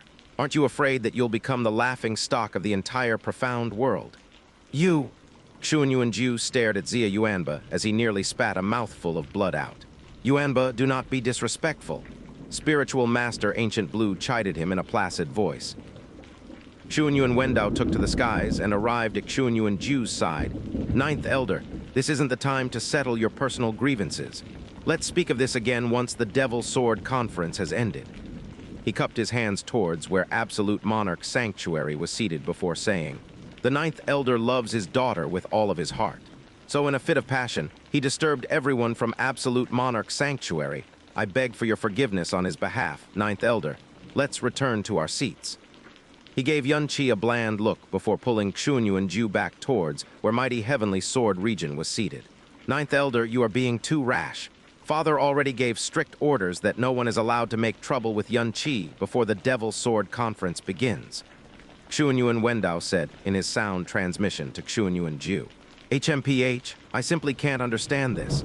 Our sword master has clearly already uncovered all of his secrets, so why are we still acting so skittishly? Xianxia shot back, his rage coming to full boil. Father is not scared of Yunqi, but there is a very important reason for our current actions and orders. If you had really killed Yunqi, that would have wrecked Father's grand plan. At that time, Xianxia Wendao gave Xianxia a bland look, his eyes filled with warning. Xianxia fought back a faint shiver that ran through his body. That old villain. Despite being an elder of mighty heavenly sword region, he still dared to publicly attack brother-in-law in this place. Xia Yuanba said in a hot-tempered voice. Don't bother with him. On the contrary, these are the kind of people that you don't need to be afraid of. Yun Qi's brows sank as he thought about the worst-case scenario and simulated plans that would allow him to respond. Because of the previous matter, the Sea God Arena was no longer calm and quiet. Instead, it began to buzz with the sound of conversation. Yun Qi could guess what these people were talking about even if he could not hear them. Topics like Xia Yuanba, the grievance that mighty heavenly sword region had with him, and why Xuanyuan Ju astonishingly seemed to be completely unafraid of his rumored master. The air suddenly grew cold as a sharp aura that was so cold that it seemed to come from the very depths of the netherworld suddenly pervaded the air. This caused all conversation to grind to a sudden halt, as if all words had been frozen. Yun Qi suddenly raised his head and looked in the direction of mighty heavenly sword region. 3 pitch-black figures appeared from the sky out of nowhere like ghosts. All 3 people were dressed in black. Their expressions were as stiff as corpses. Their brows were as long and thin as swords, and every line on their faces was so stiff that it looked like they had been carved with a blade. Yun Qi was 500 meters distant from them, but he could not feel any energy radiating from them, and he could not see any vigor or life in their eyes either. Yun Qi closed his eyes, and he actually could not even recall the appearances of these 3 people. Furthermore, based on his spiritual perception alone, he was completely unable to sense that there were 3 people floating in space. The only thing he could sense were 3 keen swords with unrivaled sharpness. What dreadful sword intent? Yun Qi muttered to himself. The entire atmosphere of the Sea God Arena had instantly frozen due to the arrival of these 3 people. Even the expressions of the gathered elders of Absolute Monarch Sanctuary had faintly changed at the arrival of these 3 people. Sword Attendant Heartless, Sword Attendant Merciless, Sword Attendant Emotionless. The most terrifying existence in mighty heavenly sword region. The 3 sword attendants, Xia Yuanba said with furrowed brows. Even though there was still quite a distance between them, he still felt as if 3 sharp swords were pressed against his throat. His body had completely tensed up unconsciously, and even his breathing had become uneven. Even though this is the first time I have seen them, no one else besides these 3 dreadful sword attendants could produce such extreme sword intent. Yun Qi's brows knit together. Even though the aggregate strength of mighty heavenly sword region was the least of the 4 sacred grounds, they had the most level 10 monarchs. They had 4 people at this level, drawing even with Absolute Monarch Sanctuary. Besides Sword Master Xuanyuan Wenshin, the other 3 level 10 monarchs were the 3 sword attendants that Xia Yuanba had told him about a few days ago. They were a terrifying existence whose might was second only to the 4 sacred masters. I heard from Master that these 3 people had purged all their worldly passions and desires from a very young age. They bent their hearts solely towards mastering the sword, and their cultivation in the way of the sword has reached the highest peaks, a supreme realm of mastery where there is nothing that they cannot do. Even blades of grass and flying flowers are swords to them.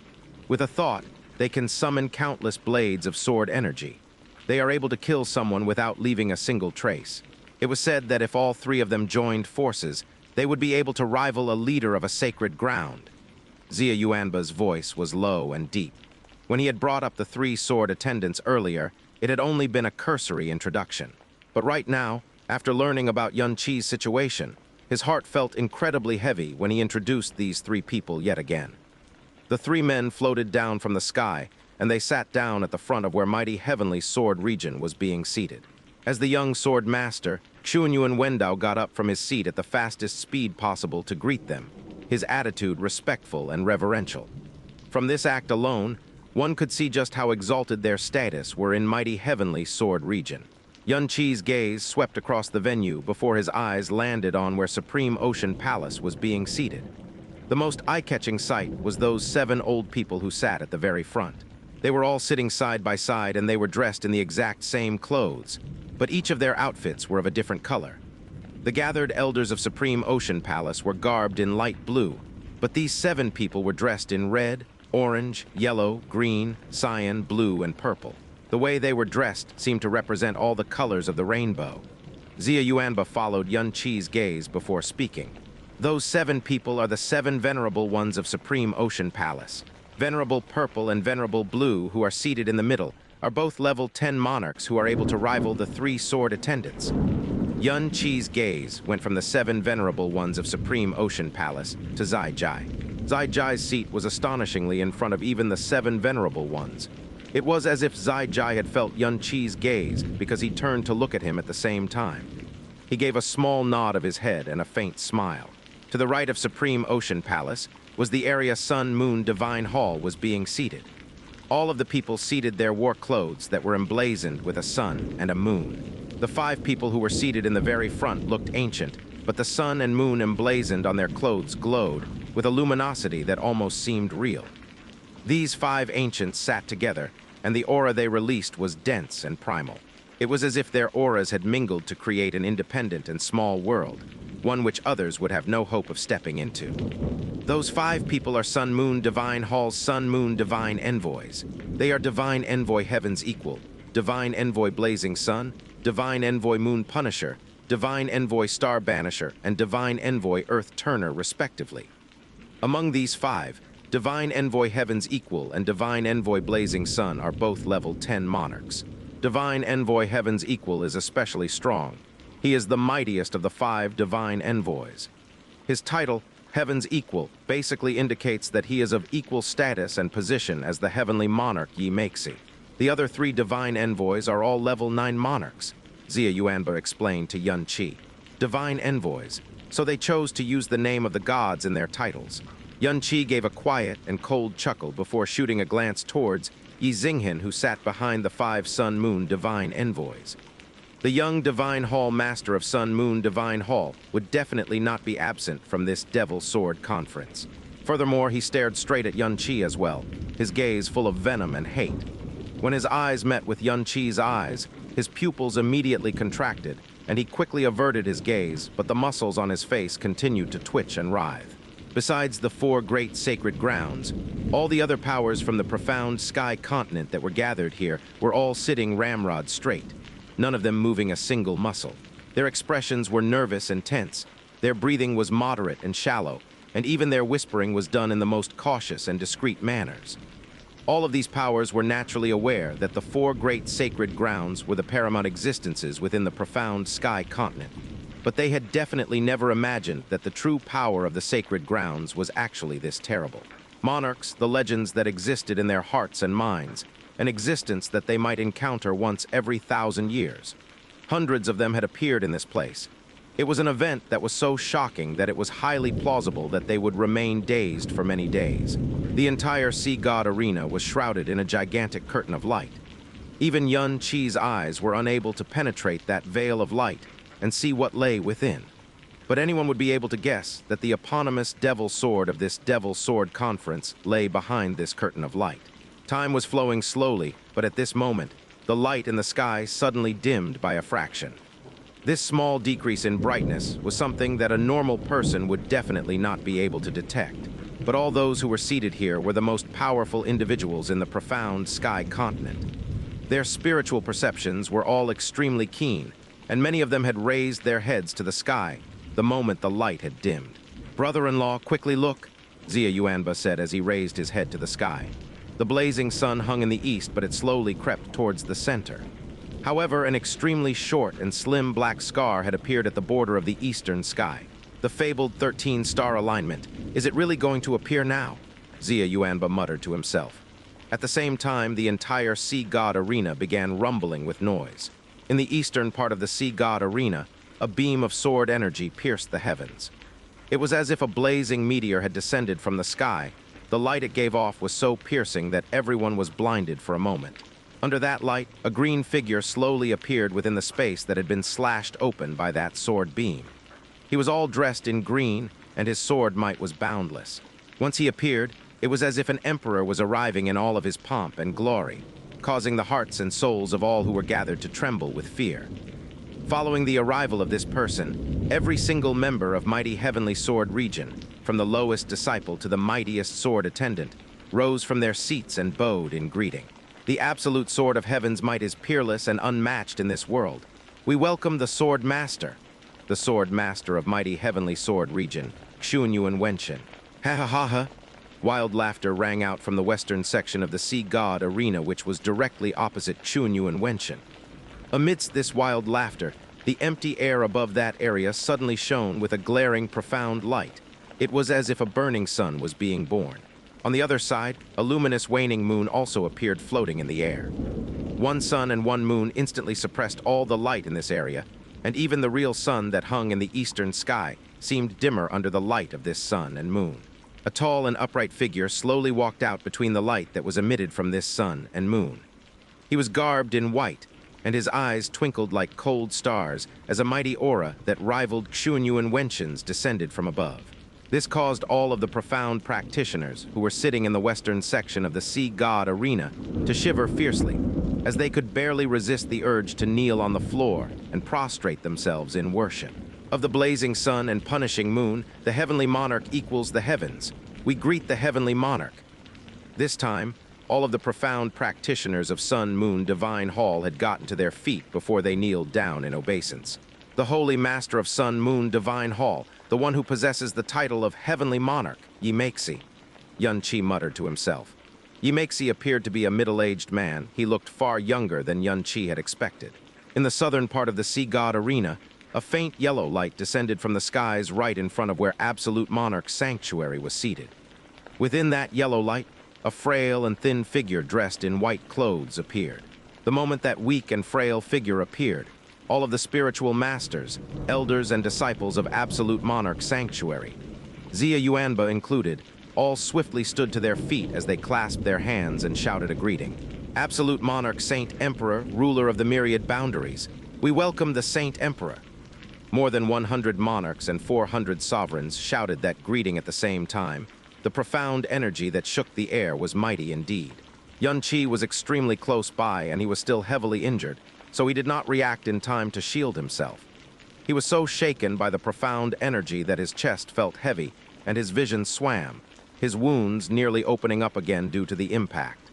The frail and thin man slowly turned around as he gave an extremely calm and placid smile to the gathered members of Absolute Monarch's sanctuary and made a gesture for them to return to their seats. The moment he turned around, Xianxia clearly saw his features as well, and his heart was filled with shock and astonishment.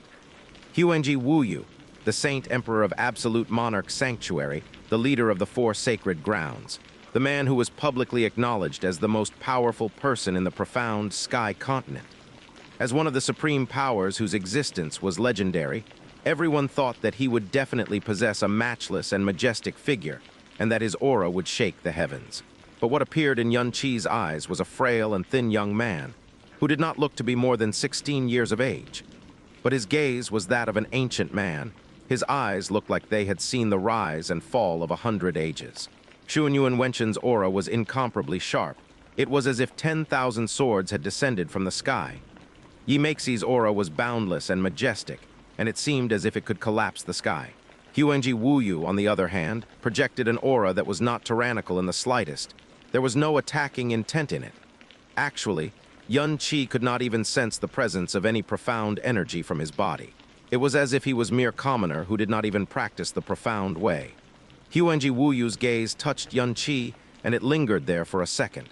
After that, he turned towards the Sea God Arena and quietly stared at the curtain of light that shrouded it. In the west, a gentle aura that surged with hidden power descended from the sky, enveloping the hearts and souls of everyone present. At that moment, the picture of a vast and boundless ocean appeared in everyone's hearts. This ocean was raging and frothing as huge waves soared to the heavens. Before a figure had even appeared, the entire Supreme Ocean Palace had all risen to their feet in greeting. The Supreme Sovereign of the Seas, she who has no limits, Supreme Ocean Palace, Sovereign of the Seas Cang Yue had arrived. She was still garbed in those blue skirts that Xianxia had seen her wearing, but her expression was dignified and her aura was incomparably noble and grand. In the east, mighty heavenly sword regent, Sword Master Xianxia Cultivation. In the west, Sun Moon Divine Hall, Heavenly Monarch Xianxia. In the south, Absolute Monarch Sanctuary, Saint Emperor Huangji Wuyu. In the north, Supreme Ocean Palace, Sovereign of the Seas Cang Yue. The masters of the profound sky's 4 great sacred grounds, the current 4 true rulers of the profound sky continent, were all gathered in this Sea God Arena.